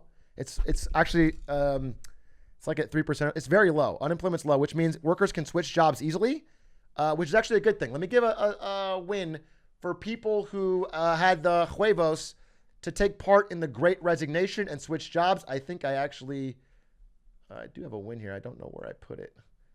Oh, here it is. Yeah, I'm going to give a win to everyone who did that. Workers who switched jobs received wage increases of 6.4% over the last year versus 4.7% for those who stayed at their jobs. Basically, everybody who switched jobs was more likely to get a wage increase that was higher than if they stuck around. These are some of the largest wage increases we've seen in a while, though, unfortunately, they are still, both of them, behind inflation. So even if you switch jobs and got a 6.4% pay increase, you are still not outpacing inflation, which is a little bit higher than that. But you are closer to maintaining parity. I know that's kind of negative, but it is a sign that we are in an environment where people can switch jobs and leverage that to better pay, and that many people are doing that right now. And it's a rare moment in history where there is a bit of labor activity. Labor unions are seeing the largest uptick in both media attention and signups they've seen in decades. And they're seeing forward progress at some major companies. And again, these are kind of small wins in the grand scheme of things, but it is a slight bit of progress. Because the labor market is so tight, we are actually have some leveraging power as workers at different companies, and people are finally beginning to use that. Now, we have to see how long that'll last, and it is scary because it almost feels like the Fed is going to throw the economy into a recession to prevent any sort of wage price spiral from happening, which would mean rising wages. So we'll see. I mean, that could collapse the bargaining power of the workers, but right now there is something, and people that have taken the leap to switch jobs have seen a reward, which is cool, which is good for them. Now, I did want to say, I covered that. Sorry, let me make sure I got it. Oh, damn, I have so many wins and fails, dude. Here, I'll skip. We'll do these later.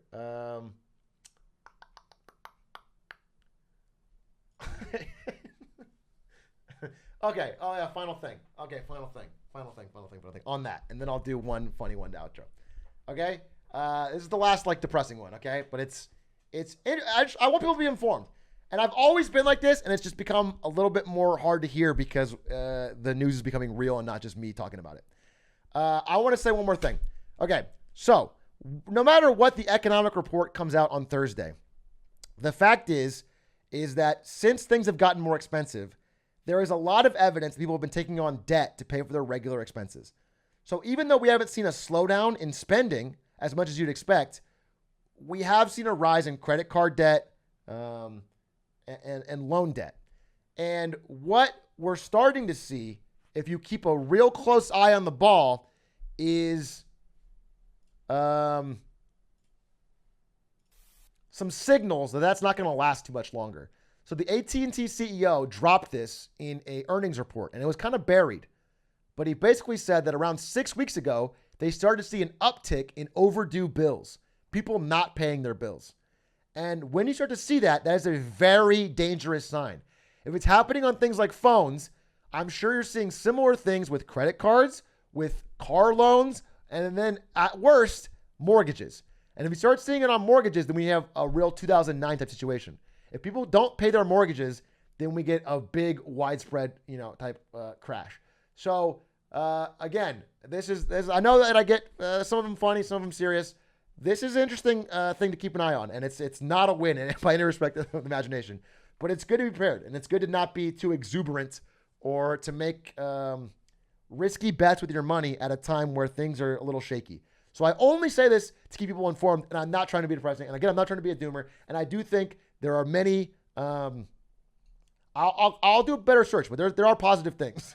I just want people to be informed on things that I think people don't talk about enough. So listen, just my biggest piece of advice is wherever possible, avoid debt. Debt's very scary to be in, especially during a downturn. And so if possible, do what you can to avoid debt. Okay. And I'm sorry. Now, hey, I'm done with that. That's it. I wanted people to get informed. Now, okay, funny one.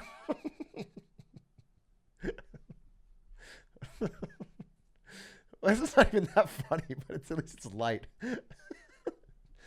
The funny one is a win to my man, Magnus Carlsen. Okay. If you guys don't know, Magnus Carlsen basically dropped out of the World Chess Championship, basically saying he no longer wants to compete at the highest level for chess. He's done. He's won for 10 years straight. He's been a champion for 10 years straight, and he's dropped out. Now, here I am. And the funny part, the reason it's a win is because he got out just in time before the robots. Because as of yesterday, a chess robot broke a 7-year-old boy's finger during the Moscow Open. Yeah, I think there is a. Let me find the video. Let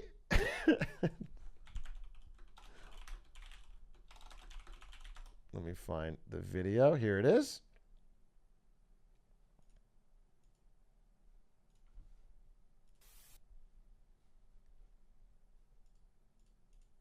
Does it play? So a chess-playing robot breaking a boy's finger during a game. This happened at the Moscow Chess Open, and officials say the boy made a move during the robot's turn, and that caused the robot to grab his index finger and squeeze it. Several bystanders helped free the boy and take him away from the table. You can imagine how scary this was, though. He was able to continue to compete even after his little finger was put in a cast. Joining us now is assistant professor from the University of Michigan and core faculty at their Robotics Institute. It's not a joke. Yeah, they grabbed his finger and broke it. So, you know, the win is that Magnus Carlsen got out. And I'm happy because I don't want to see the robots come for him. Though, it would be cool if we had like a Terminator situation where Magnus Carlsen is our only hope against the machines. I would actually watch the movie where Magnus has to fight robots and he's like our fucking hero. But, you know, if the kid tried to cheat, he tried to cheat. At the end of the day, you guys are taking the robot side. I'm sorry, I read that before thinking about that. You guys are taking the robot side because the kid tried to cheat? Are you just trying to jump ahead of the game? Are you just trying to get friendly with the robot before they, before they take over? Yeah, I see your fucking game. He was a cheater. Yeah, he's a cheater. You're so right. You're so right, King. I believe that's it for wins and fails. I don't have any more. I think there was just too many positive ones. Is there anything at all I could jump in to give you guys a little bit of juice? The answer is... oh, dude, I don't even want to go into it.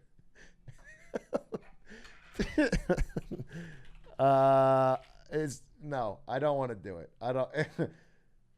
I have a what's up Beijing, but it feels like it's not going to be, it's not going to be good news. And you guys are all fucking sagging at me. All right. Hey, you want it? You want it? You want it? All right. As always, we close win and fails with an update on China. Say hi to Premier Xi. What's up, Beijing? With What's Up Beijing? What's going on in China? What's up, Beijing? And the main piece of news that I'd like to update you on is that it's becoming more and more apparent that China is angling towards possibly doing something related to Taiwan, basically military action related to Taiwan, within the next year and a half. And tensions between the United States and China over Taiwan are heating up dramatically. In fact, Nancy Pelosi, who has a planned trip to Taiwan, is basically right now in a pretty fierce debate between a lot of different sides over whether she should go or not because it's going to escalate things. China is putting a pretty hard line stance on that she shouldn't go. A number of people are saying she should go. Republican senators are even saying she should go, and they're not supportive on anything. There was a planned military sale to Taiwan by the United States, about $200 million worth of weapons that China is demanding be canceled because, again, it would lead to more defenses on the Taiwan mainland. And the real battle that's happening right now is for the United States is trying to bring up Taiwan's profile and legitimacy with other governments and nations, while China is trying to isolate them and downplay it in preparation for a possible military action. Now, again, I'm not... there's no hard data here. I'm just basing on things that is being read. But it's this is the clearest flashpoint between the two big military powers of our time. If Taiwan goes poorly or is like it leads to an active conflict situation, it's the most dangerous thing we could possibly think of. It's like... So hopefully all goes well and nothing happens. And then we continue the status quo of it being like, a one China policy. We don't talk about it. We don't really push it. They don't push it and nothing happens. And we just keep moving on. But it's always been a powder keg and it seems clear that after that guy, the guy you just saw, Premier Xi, gets reelected to a third term. I don't know if it's election. I don't know exactly how it works, but basically the big Communist Party meeting is later this year, I think in October. And at that point, he's going to push for an unprecedented third term. Usually they set down after 2. And once he secures it and he's locked in, I believe, the discussion is that he may consider making a move on Taiwan. Elected, it's not elected by like the people, it's by like the other Communist Party representatives. I believe it is actually an election amongst the party, although the party kind of votes in lockstep with him. No, he's not on his third term, he's on his second. So we will see how that plays out, but it is an interesting bit of news. The tensions are very high in Taiwan. I have no more information than that. I've been following it myself. I really like to know how it's going to play out, and I hope it plays out well. The reason it's so interesting, though, or not interesting, it's so important, is that Taiwan is where like half or more of all the world's chips come from. And I'm not talking about Lay's. I'm talking about, chips in cars, vehicles, computers, graphics cards. Basically, a company called TSMC, Taiwan Semiconductor, makes a vast majority of the world's chips. It makes Apple's chips. It makes NVIDIA's chips. It makes Sony's chips. It makes all the chips. And it's very, very important. And if Taiwan were to, it's very strategically important, semiconductor capability. And right now, Taiwan serves the entire globe and China. And if China were to own Taiwan, it would mean that every other country would not have semiconductor capabilities if they were an enemy of China for whatever reason. They wouldn't be able to make the chips they need to function in the modern economy. So it's very, very important. It's like strategically important. It's not just like Taiwan, we need to defend it because raw democracy. It's like that's the reason it needs to stay open and not part of China. And so it could lead to military conflict, which is like, that's why it's so important and strategic and interesting and worth keeping an eye on. And with that, I now officially end the wins and fails. What an interesting turn of events. We went from giving away $100 to talking about global geopolitics. I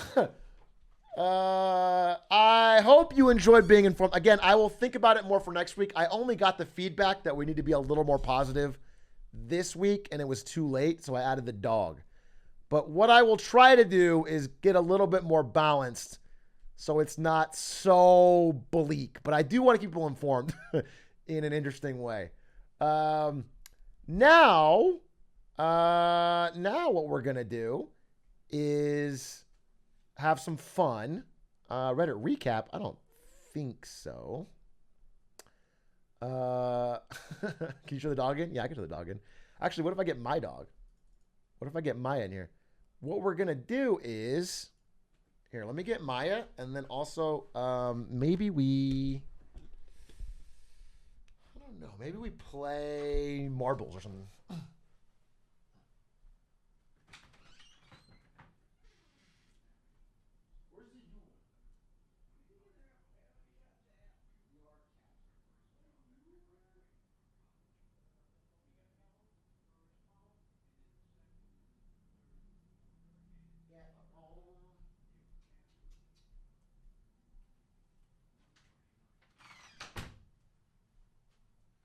What a sweet dog! What a cutie! This is a big win. Let's end on a win. Mwah, mwah, mwah. For everyone that's got a cute dog. Mwah, mwah, mwah, mwah. What a cutie. Yes, everyone in chat thinks you're cute.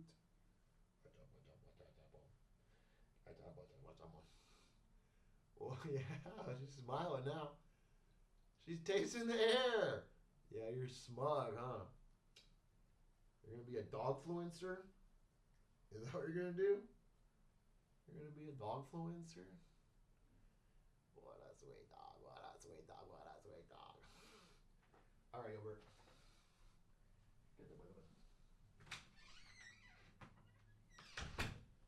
Bro, Ari wants the dog. She wants Maya to be the fucking ring bearer at the wedding. Now, listen, Maya is extremely cute, but Maya is also a scaredy cat. There is no fucking shot she is going to fucking follow the directions to carry that ring up. That dog is going to bolt. It's just not going to, it's not going to work.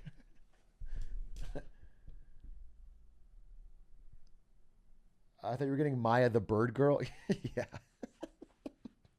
Yeah. Yeah, we're going to get Maya. Maya Higa will be our ring bearer.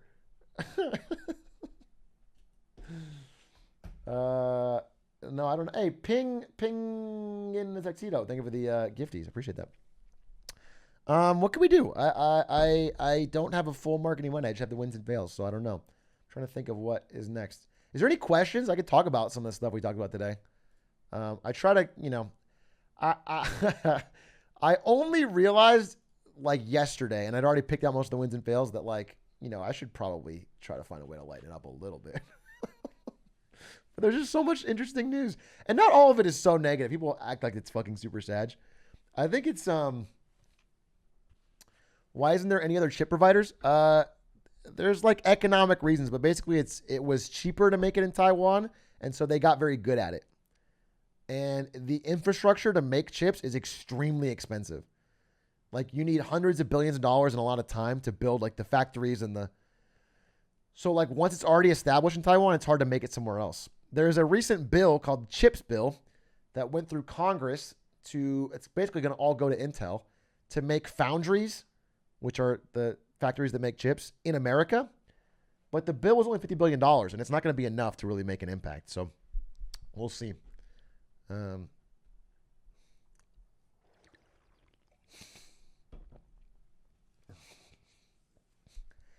If I just came into a lot of money from something, should I hold on to it or invest in something now?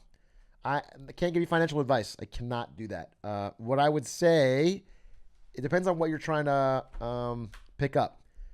But I do think we're probably entering in a rocky environment for things like house prices and stocks and things like that. So if it's money you can't afford to lose, investing now, you could see short-term declines. Now, in the long run, over hundreds of years, the stock market trends upwards and real estate prices have trended upwards, but it depends on, when you want to buy. But that's not financial advice. Again, you got to make your calls. You got to figure out your financial situation. Considering that you study this more than us, do you think about existential dread from thinking about it? I don't get existential dread, but I also understand that, that is a possible outcome. I think sometimes a bad job of contextualizing in the larger world. There are many things that are going in the right direction. This is a uniquely weird and probably negative period.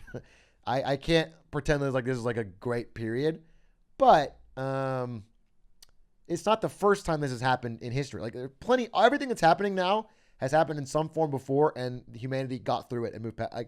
I don't see anything as existential. Is basically what I'm saying. My view is that all of this stuff will have negative short-term outcomes, but we'll trend in the right direction.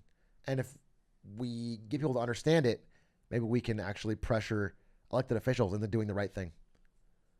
Yeah. I think there's just a long history of everybody thinking they live in the end of times. Everybody thinking that their unique problems were the worst ever, but it's not the case.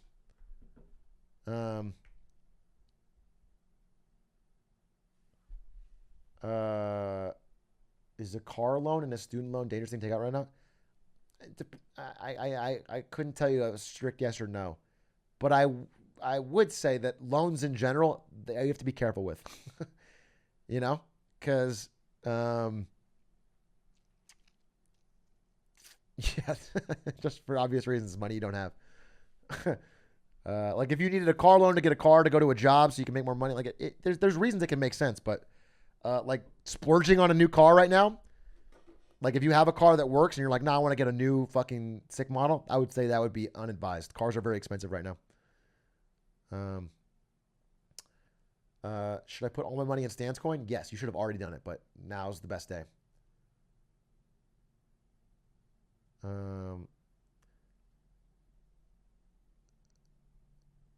Is it not smart to buy a house right now? It just depends on what deals. Some houses. So a lot of markets are seeing huge price cuts for the first time in a while. You're seeing actual price cuts. You're seeing less bidding wars. You're seeing opportunities to get houses at more affordable prices. But a lot of places are slow to respond. Rising interest rates have created an environment where it's unlikely house prices will continue to shoot up. But it takes a while for that to catch up. So I wouldn't jump in anything you don't love. It's not smart to sell house right now. Selling right now could make sense. If you expect the market to decline, selling now would mean you're selling at the top. Prices are even going down in Canada. Yeah, they're going down all over the place, but in some places a lot more than others.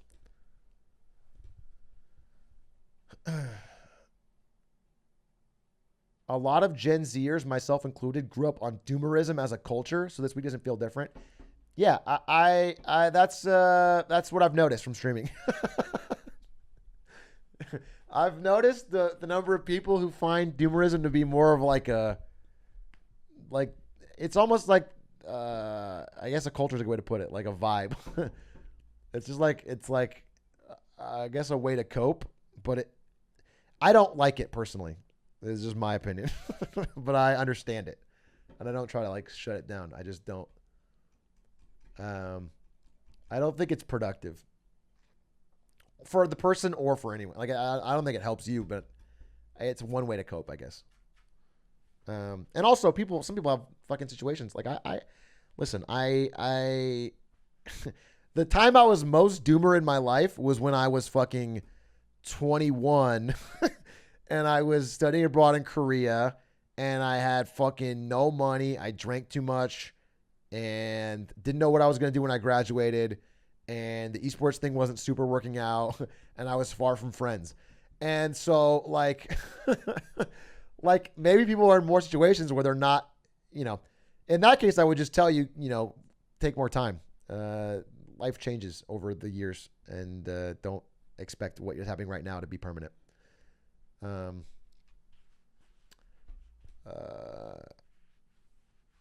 We're all doomers at 21. Yeah. So, but I can understand my audience is younger than me. So a lot of them are more likely to be in a situation like that, or also where it seems more powerful, which it does when you're fucking 18 to 20.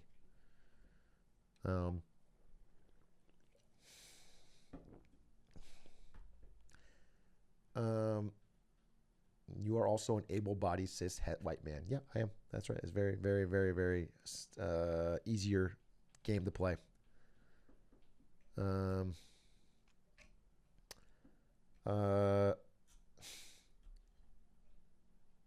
I was let go 2 times in 4 months. That sucks. I'm sorry to hear that. I'm sorry. Am I blurring out? I'm blurring out. Oh.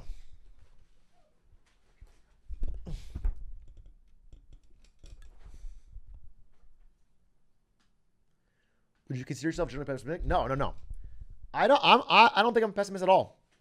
I don't think I'm a dumb optimist, but I think I don't consider myself a pessimist. No, I don't.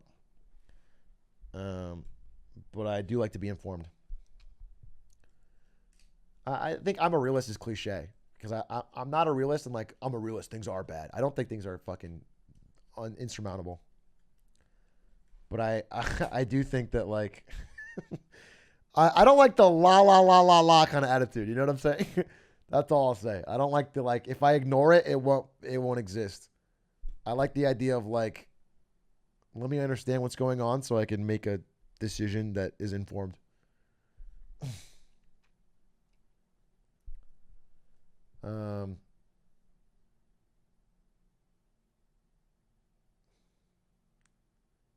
Will you stream the Hitman level? Yep, tomorrow at 6 a.m. New Hitman. And like I said, I mean, again, in the short term, a recession is awful. It's just there's no getting around it. But something has to change because the price of goods and goods like housing and everything was getting out of control for people. Gen Z could not buy in to stocks or housing at the incredible prices it was at. It was too high. So eventually you got to clear the brush out of the forest. Zombie companies have to go under. The economy has to reset to something more reasonable. And when that happens, being young is an advantage because you could buy in and invest and have your whole life for assets to grow reasonably. And and things like after recession, tons of new businesses start. There's upsides afterwards. It's just in the moment, it's awful. There's no upside in the moment.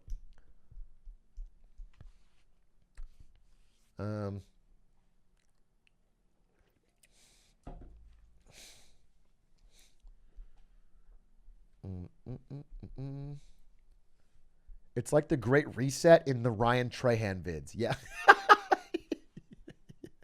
Yeah. That's a good way to explain it. Yeah.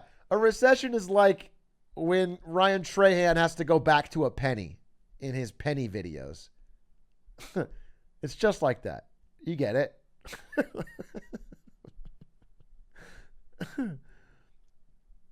Software boom over.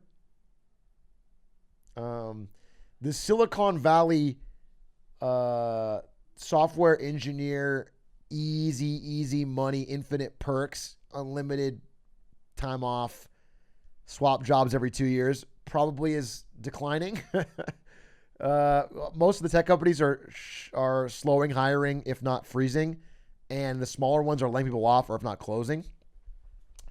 So that era, that like 2014 to 2021 fucking boom Silicon Valley era, is probably in a bit of flux right now, on the downswing.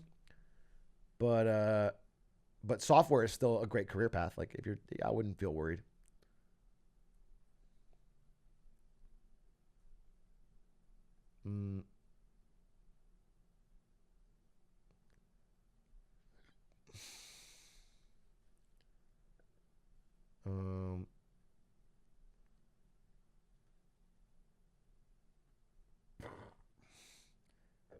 Do you recommend Electrocute or First Strike on Fizz? To be honest, I don't even fucking know. When I played Fizz, dude, I guess Electrocute.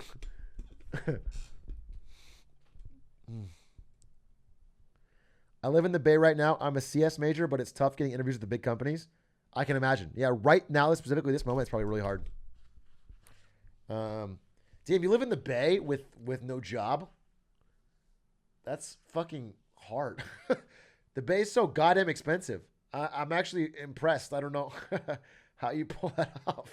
No, I'm the Bay is just fucking crazy expensive, man. I'm always astounded by it, and I have basically 2 jobs that are doing really well. It's just fucking crazy. It's like I'm shocked.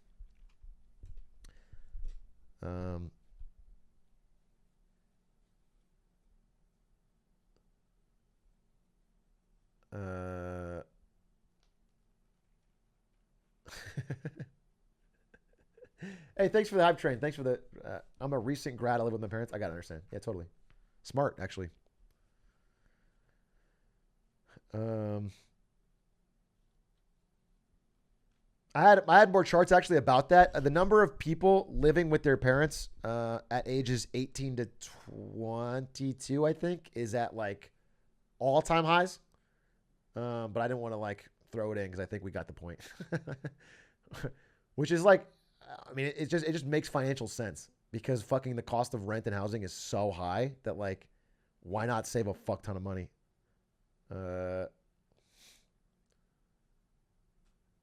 Poggers, me. Yeah.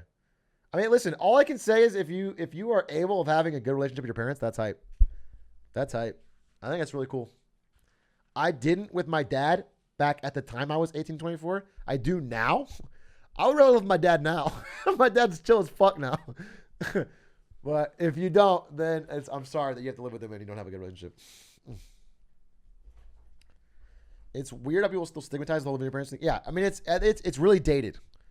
People that stigmatize living with your parents after high school is incredibly dated for a time like the 70s when it was at all-time lows, when you could just afford housing really cheap and jobs paid a lot better per inflation.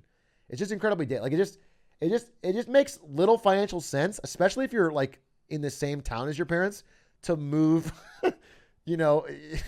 to buy a fucking apartment, a few blocks away. It just makes no sense. Like it's just incredibly expensive for that reason. It's an American thing? Yeah, for sure. And it's dated on a certain time period that was like very easy. I got my house the way a true millennial should. I outlived my mother.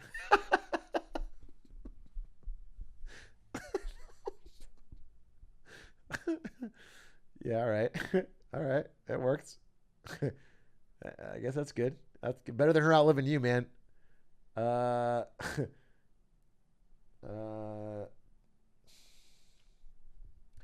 we are in a period where, so boomers control all the wealth, basically, in almost all countries, not just America, but I'm talking about America specifically. And they are dying, like 10,000 a day. Boomers are all reaching dying age of around, late 70s, 80s. And so we are, over the next few years, about to see the largest transfer of wealth out of the hands of boomers into their... No, it's not good because, listen, the thing I hate the most about our current economic system, outside of money and politics, is that the fucking rich have weaseled away around the wealth and estate tax over the years, which used to be very dramatic. And the estate tax is one of the great resetters that makes the good parts, and there are good parts of capitalism, work. And basically, the best thing about capitalism is the competition from innovation. And the only way that works is if you kind of reset the scale and don't have generational inherited wealth that just fucking ossifies over generations. And the fact that we, the fact that we have fucking completely destroyed enforcement and have so many loopholes on the estate tax means it's very, very hard to stop these fucking wealthy boomers from just making their kids rich. You know what I'm saying? If they were to pass and then the estate tax took most of it and it was like fucking reinvested in fucking roads or construction projects or anything else like that, and the money was used on other things, it could be a really good moment, but it's not going to be because it's going to go to the fucking children and grandchildren of wealthy families. Generational wealth is the greatest upholder of... Yeah, generational wealth is the biggest problem. Because I've always thought, like, it's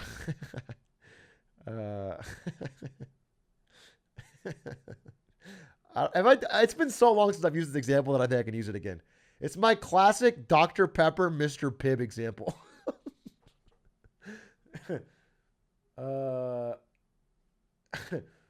Have I done this? Okay, I think I can tell you. It's basically the fucking, if two people both existed and one invents Dr. Pepper and it's great and everyone loves it, and then one invents Mr. Pibb and it sucks ass. Pick RC, whatever cola you don't like. Then, it's fine in my mind. Obviously, all their needs should be taken care of, but that one guy makes more money than the other. It doesn't bother me that somebody invents something and makes money off that.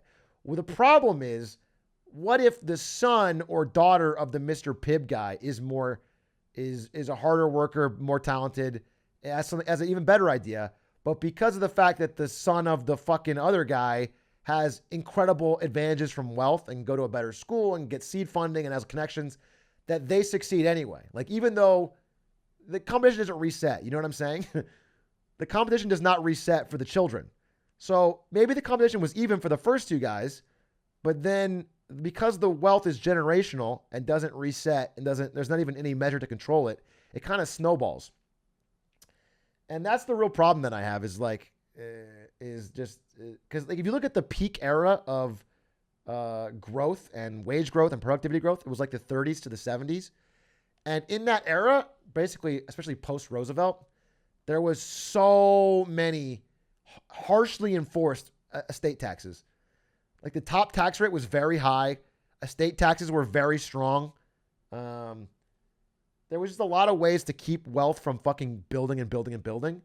And they've gotten way good at getting around it. And that's why Roosevelt, I think, is the best president we've ever had. He's the GOAT. Roosevelt did fucking so much good shit. Up until Reagan.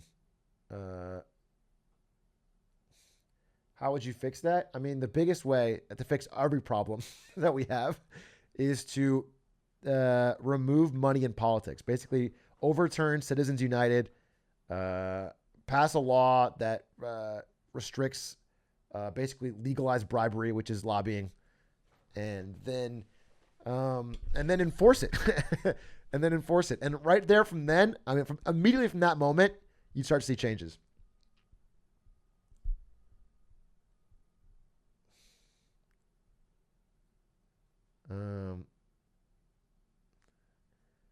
I don't love everyone that says as if and like there's no chance, because that's again that doomerism culture. And I understand that, like, because we haven't seen good progress, especially probably in your lifetimes. It means it's impossible, but like, like the 20s were equally, the wealth gap in the 20s was equally as bad as now.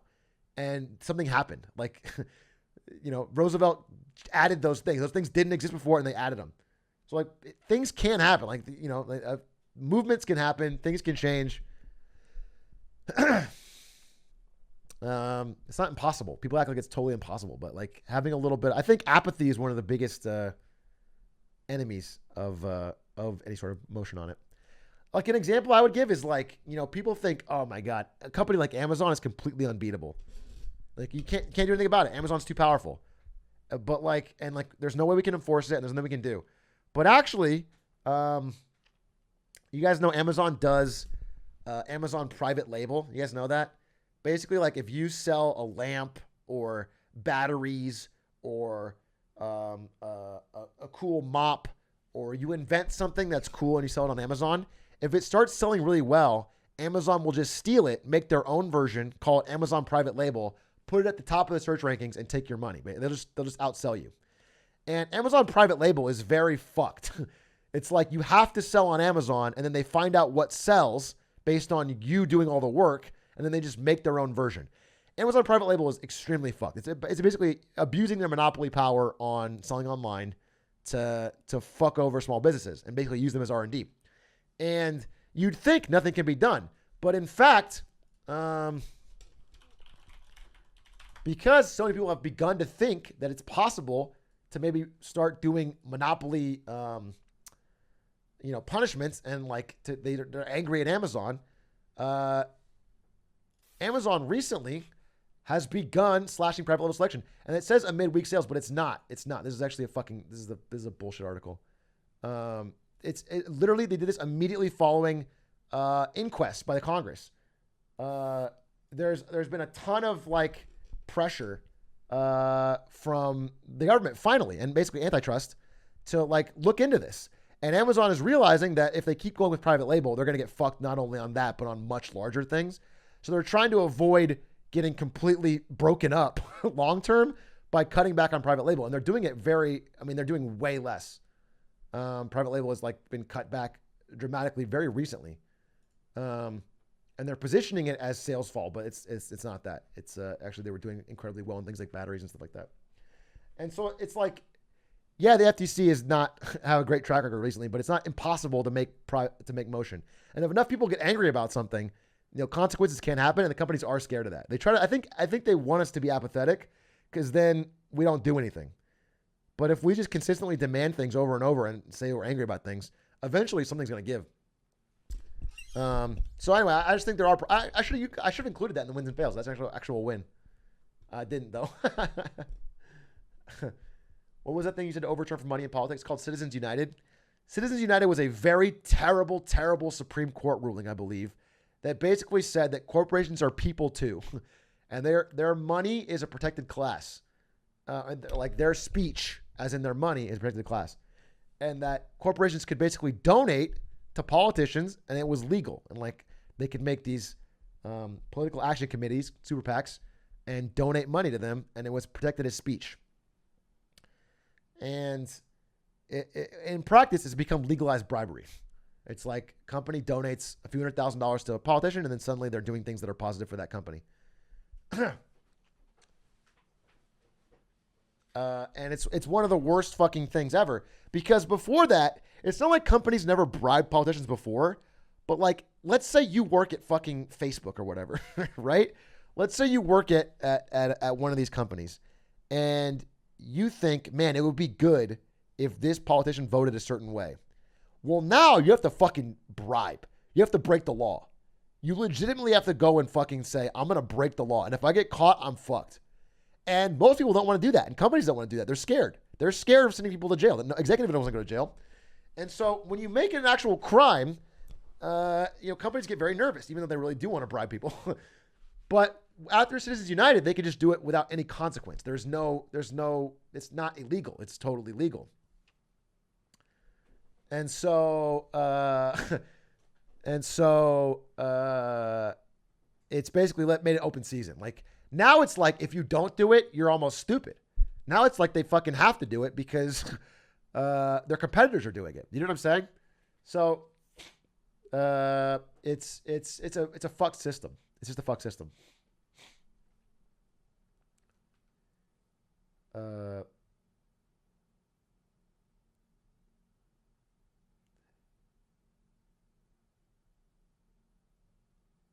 What incentive do politicians have to get rid of that? Well, in a gerrymandered district where they can't lose, nothing. That's why fucking Joe Manchin is the goddamn devil, dude. I fucking hate Joe Manchin. I fucking hate that guy. He's like the worst. But in a district where they can get voted out, which is still a lot of districts, they have an incentive because the people can vote them out. And I think if it was something we consistently demanded, or if a few politicians championed and they were voted into power, it could have real movement. I think it's the beginning of all problems. I think it is the root of every major problem, and it's the reason we are so fucking slow to fix everything in this country.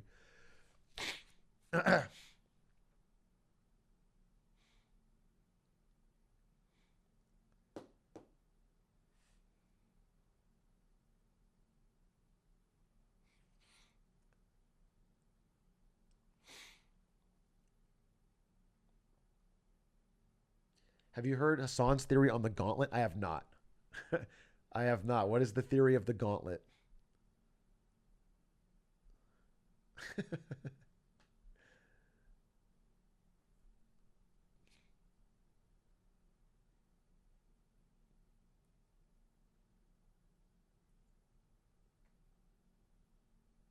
My name ain't Joe. Sorry, what did Slime say? My name ain't Joe, but you know I got a mansion.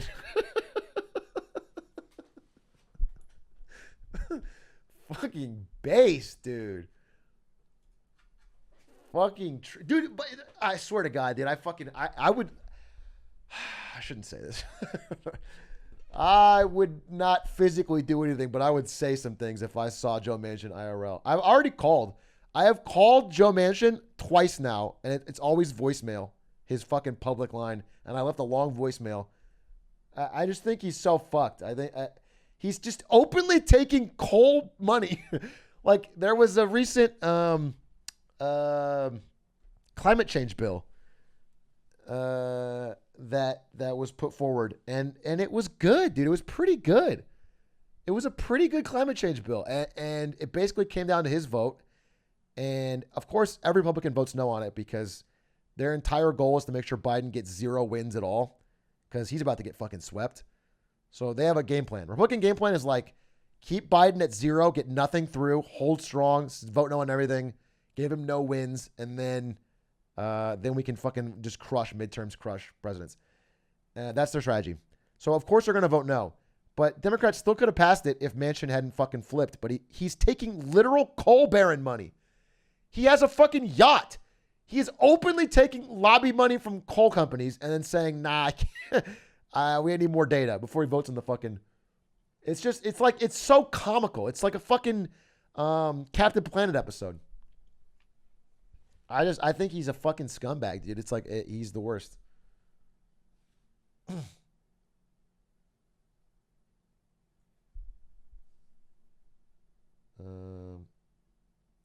you read The Allegory of the Cave by John? No, I don't think so.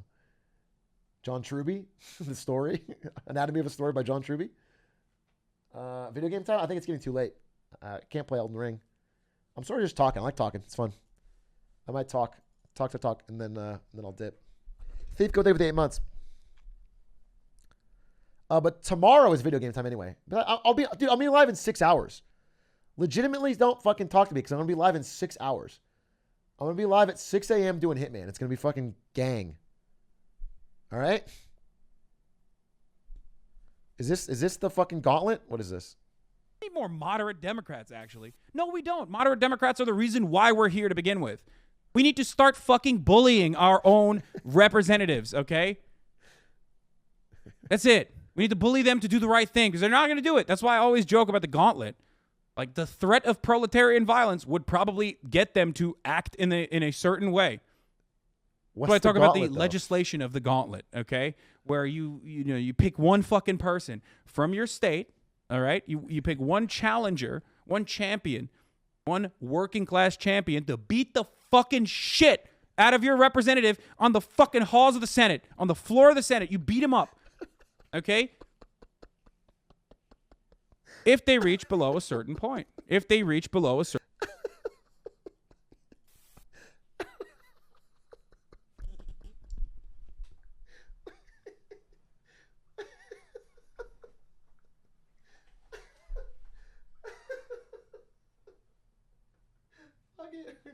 Fuck it, dude. Fuck it. Get the gauntlet out, dude. There's no way that would go wrong or be twisted or abused or turn into mob violence. No, it's good. I'm sure that'll be organized for only good uses.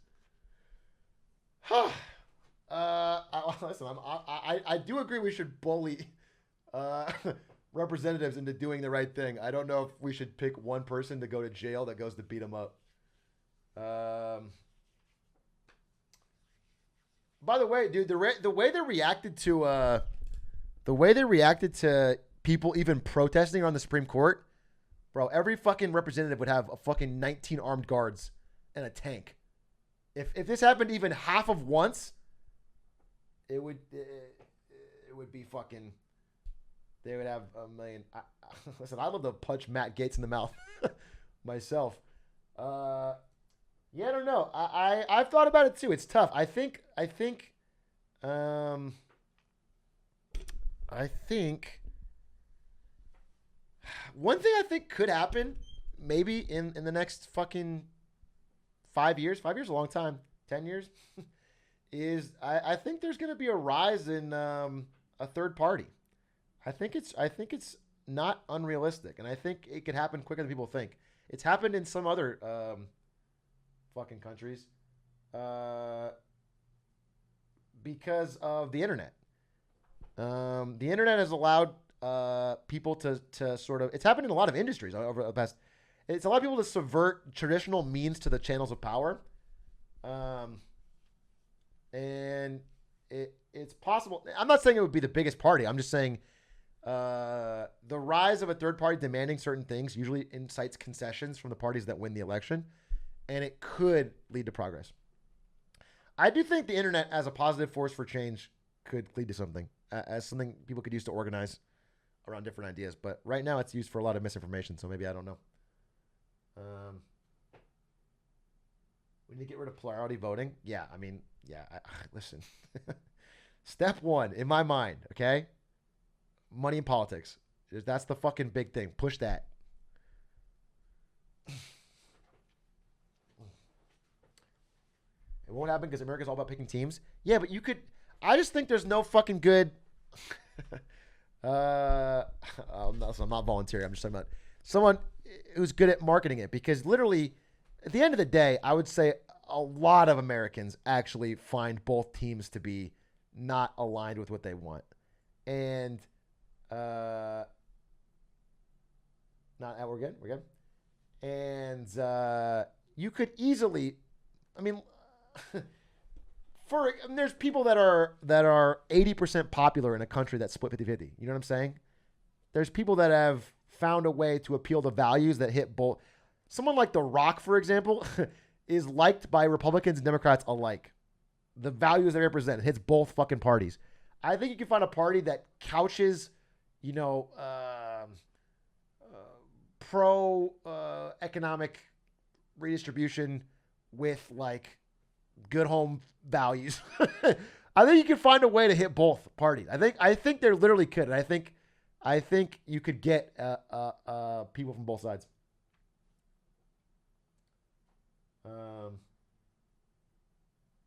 The Rock is the wrong person. I'm not saying. I'm just saying that he has marketed himself well to people that are entirely different in taste. People that live in rural areas of America and people that live in fucking urban environments of fucking San Francisco both like The Rock. He's marketed himself to both people, and they both like different parts of his personality and his values. So it's like I'm just saying you could do that for a fucking, you could do it for a party.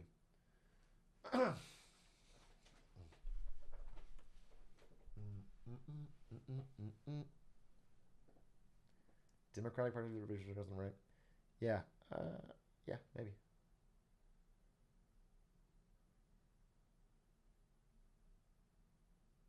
Some replies in chat. Yeah, I mean, there's some weirdos, but it's fine. Why haven't we had a hot president yet? Bro, I literally legitimately think, because end of the day, no one's ever going to fucking let him off the hook. But this inflation thing was just a fucking grenade that was coming for whoever was president right now. This is gonna explode. Like, no matter what. It wasn't. There's not really a fucking thing that happened. Obama, yeah, it was cute when he first. JFK was hot. Bill Clinton with the sacks. But this inflation thing was gonna happen, and I think one of the biggest problems really of Biden is that he just doesn't. He doesn't inspire people when he talks. He doesn't. He looks old. He looks old and he looks weak. And like, if he didn't do that, I think he could have a better chance of getting past this and like getting his point across. But they just can't get on message. He just doesn't look, and like that's not a good thing to say. Like I don't, you'd hope it would be about the fucking policies or whatever, but end of the day, I think that's a factor that is dramatically hurting him.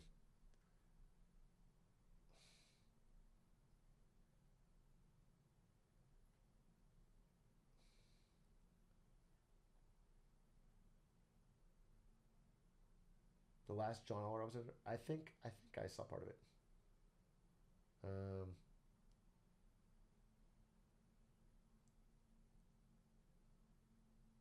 There's a chance Biden doesn't run again. I think there's a chance he gets primaried. I hope so. I think if Biden runs, he's going to get fucking creamed.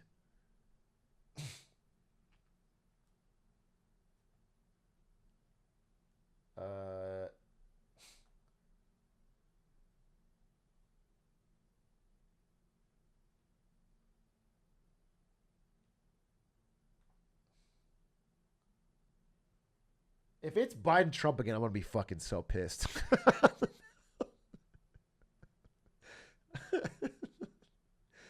If it goes 2016 to 2024 and we're fucking still on Biden Trump, I'm gonna be. If we get a fucking redo, the run back, I'm gonna be so fucking mad, dude. I'm gonna be so mauled. It's the redo, but they're even older. Take the two oldest candidates we've ever had on fucking both sides and run it back, but 4 years older. Yeah, I hope not. I fucking hope not. I fucking hope not. We'll see who goes for, yeah, I don't know. We'll see who goes for the Democratic primary. I keep seeing articles that Trump is losing favor with the right. I mean, Trump's got his hardcore base. I think the right, like the Republican sort of machine, is trying to position DeSantis. And, you know, and also like there's like fucking people that are hardcore Elon heads that are like, yeah, I don't know. Trump really flies off at the handle because he tweeted about hating Elon Musk. I think people are like, I think they're circling around DeSantis. But, you know, I think they're underestimating Trump's ability to say a fucking catchphrase about DeSantis and just fucking do a bunch of rallies. And I think right now at this exact moment, everyone's like, because I think DeSantis is the favorite right now. He's actually the favorite overall if you look at betting odds. But I think Trump is going to be like dirty DeSantis. He's going to say dirty DeSantis a bunch of times. And he's going to keep saying it. He's going to fucking slam the thing and say dirty DeSantis. And I think if he runs, I think he's just going to fucking... I think Republicans respond to him too well. I can't imagine he gets primaried. I don't think anyone beats him in the primary of Republican side.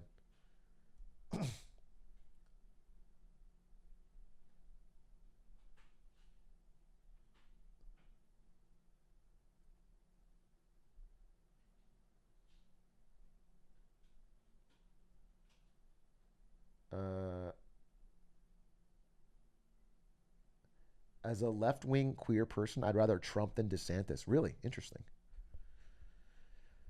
It's funny because like neither of them are in power, but the Republican-controlled Supreme Court is moving forward without them.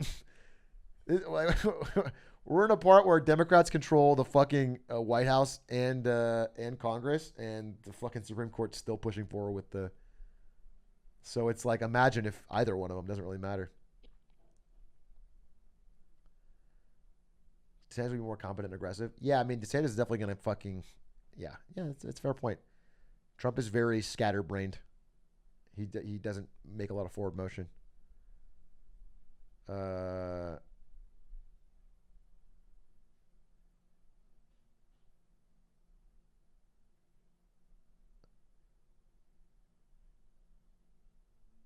Why do primaries exist? What stops people from just continuing to run? Well, the party is like a separate organization, so the party picks their candidate. So if you want to be that candidate, you have to run. You can still run. You can lose the Democratic primary and run as an independent. But in America, that means you can't win. Who would be a good candidate on the Democratic side? People are saying that it might be Mark Cuban. It might be Gavin Newsom. It might be... I mean, there's people kind of that have a chance of winning that might run.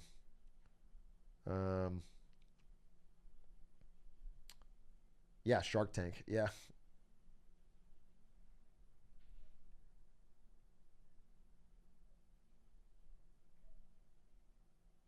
I don't think is AOC old enough? Isn't she like 34? And yeah, maybe she'd be old enough. Yeah, she'll be old enough by then. But I don't think she would be able to do it.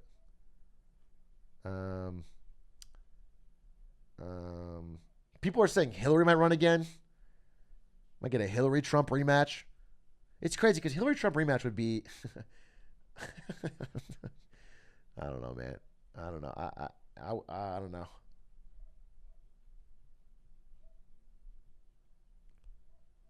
I just don't like. I mean, I didn't want. I mean, I was voting for Bernie, so I wanted Bernie to win, but I don't like Biden running or Bush's son running or Hillary running. I don't like that, you know, in the highest office in the land of 300 million people, we keep getting like families and, you know, like people that were already adjacent to it. Like it should be new people. Like that. It just makes fucking, there shouldn't be like dynasties of, a father's son should never be president. That's crazy. That is crazy. A father and son should in a fucking. That's like what kings do. It doesn't make sense. Like that should never ever happen. Except for Jeb Bush though. Hey, we'll all vote for Jeb. And we'll all clap for Jeb. I want Jeb v. Hunter Biden. That's a battle. Jeb v. Hunter. Jeb.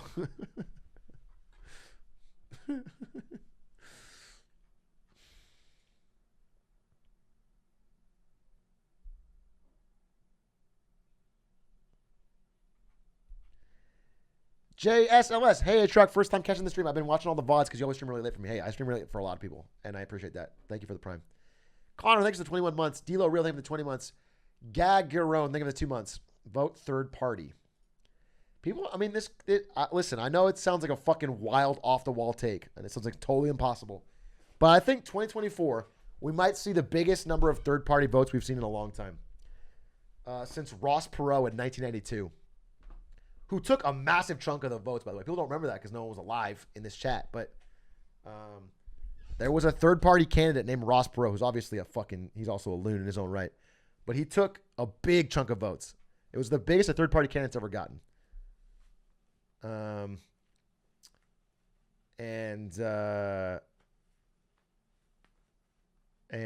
I think it's reasonable in 24 we start to see something like that.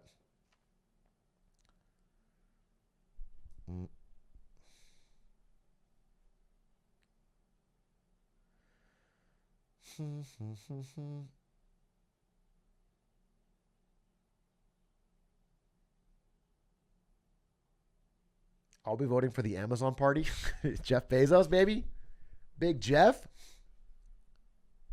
I'm voting for the Joker. What if we all just write in what if we all write in Morbius so Sony brings it back a third time and flops again? We all write in Morbius. Universal. Sony sees a massive support for the character Morbius for President. They have Jared Leto do a fucking press tour and they run the movie back in theaters one last time and then it fucking fails. That'd be sick.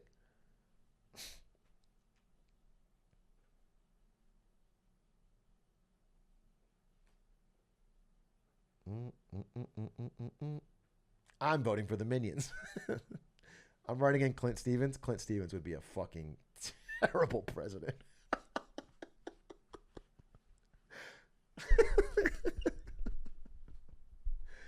I mean, listen, the bar's low.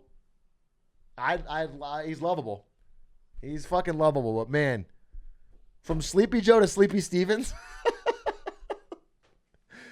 we would hear from him fucking once in his whole 4-year term. He would show up one time. He would tell the spoon story. We'd all laugh.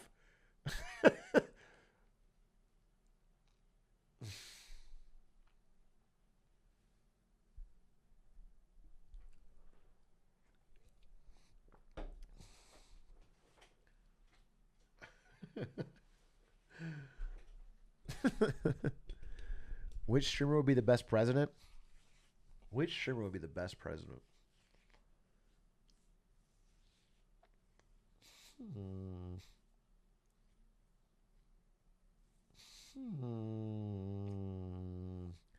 Which streamer would be the best president?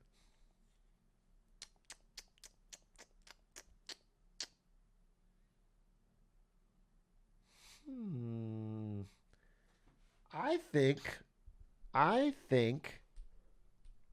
if I'm being dead honest, if they could somehow split the duties between Charlie and Lud, I think I think those guys could do it. I think a Charlie Lud ticket, again, it's not going to be good at the end of the day, but they can get people inspired, you know? And I think they can cross the aisle.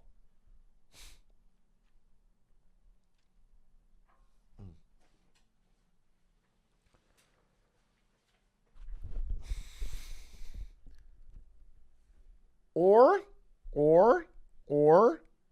what if it's like Tyler 1 and Northern Lion. Northern Lion's the brain, Tyler 1's the brawn, dude. Northern Lion fucking helps with the policy, and then Tyler 1 kind of intimidates. Tyler 1 fucking keeps other countries from fucking with us. Not a hair in sight. Yeah, I mean, our first double bald presidency. And Northern Lion's Canadian, so he'll strengthen our alliance with Canada.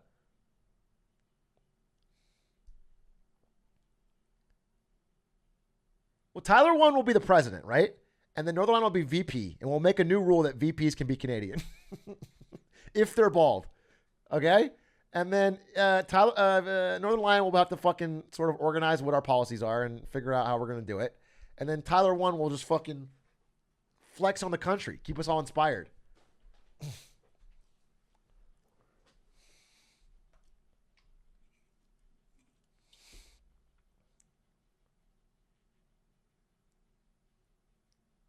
Streamer president tier list. That's actually a really funny idea. I might do it. I might do it tomorrow, but I can't do it tonight because we're almost done. Hashtag bald sweep. Hashtag no hair, don't care.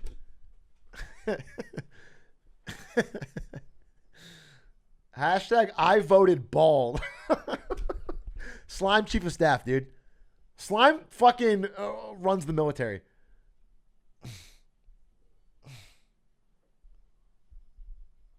Hashtag I'm voting bald is really funny.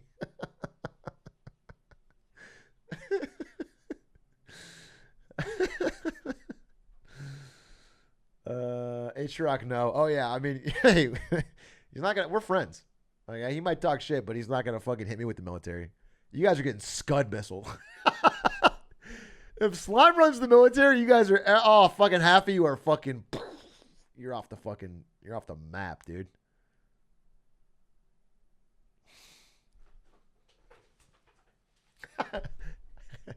Hashtag our eagle is bald, so should our president.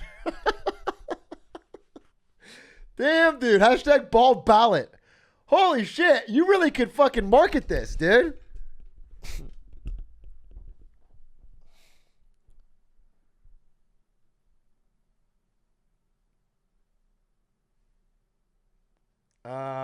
Vote bald no matter who.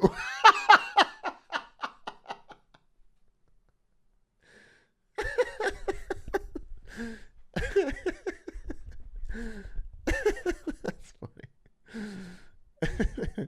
We don't want old politicians, we want bald politicians. Build back balder.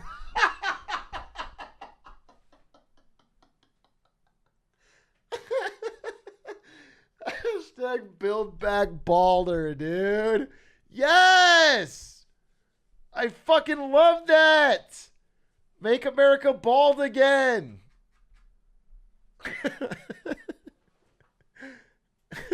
Mr. Clean New Deal. You guys are fucking funny today. Wow! Wait, that's really fucking good. The Mr. Clean New Deal is really good. Holy fuck. Have we ever had an entirely bald president? That's a great question. I don't know.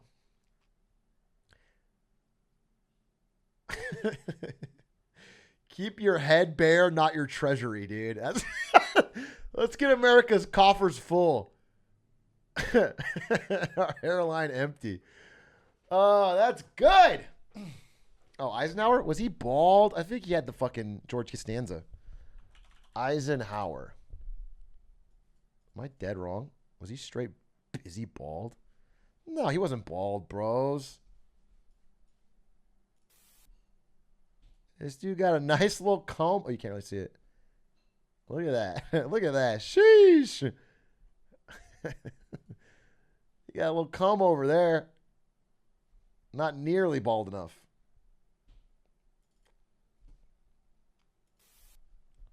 Boy, got a party in the back, dude. Get the Gollum haircut. He said, "Give me the Atrioc." Okay, that's it. I'm in on that note. Thanks.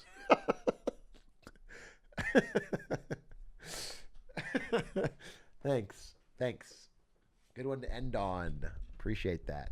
You know, you're gonna turn 30 as well, and see what happens.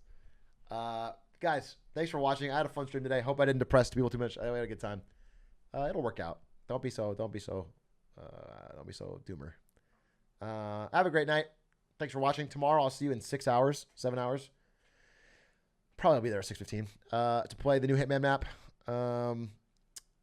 Appreciate everyone stopping in. Appreciate all the subs. I do appreciate it a lot. I know that I miss a couple days. I'm very busy lately with the NVIDIA stuff, but I have a lot of stream ideas that I'm hoping to work. And I have made a lot of progress. I hired Pay and I hired some other people and making progress in organizing my life so I can actually do both things well. Big Sevens. Hope you have a great night. Thanks for supporting. And I will see you tomorrow if you want to watch some amazing Hitman content. Really back to it in a major way. I am going to raid somebody. Let's look at the list.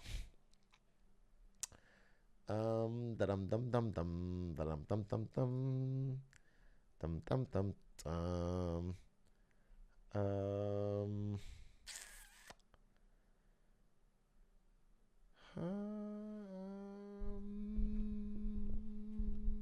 Is Charlie live? He's not live. I want to live Charlie. Not many people I follow are live. I guess I could raid a Spectacore, but I'm gonna play with him tomorrow. I'll probably raid him after that because I'm gonna leave. So, how about I raid Scara? I'm gonna raid my friend Scara.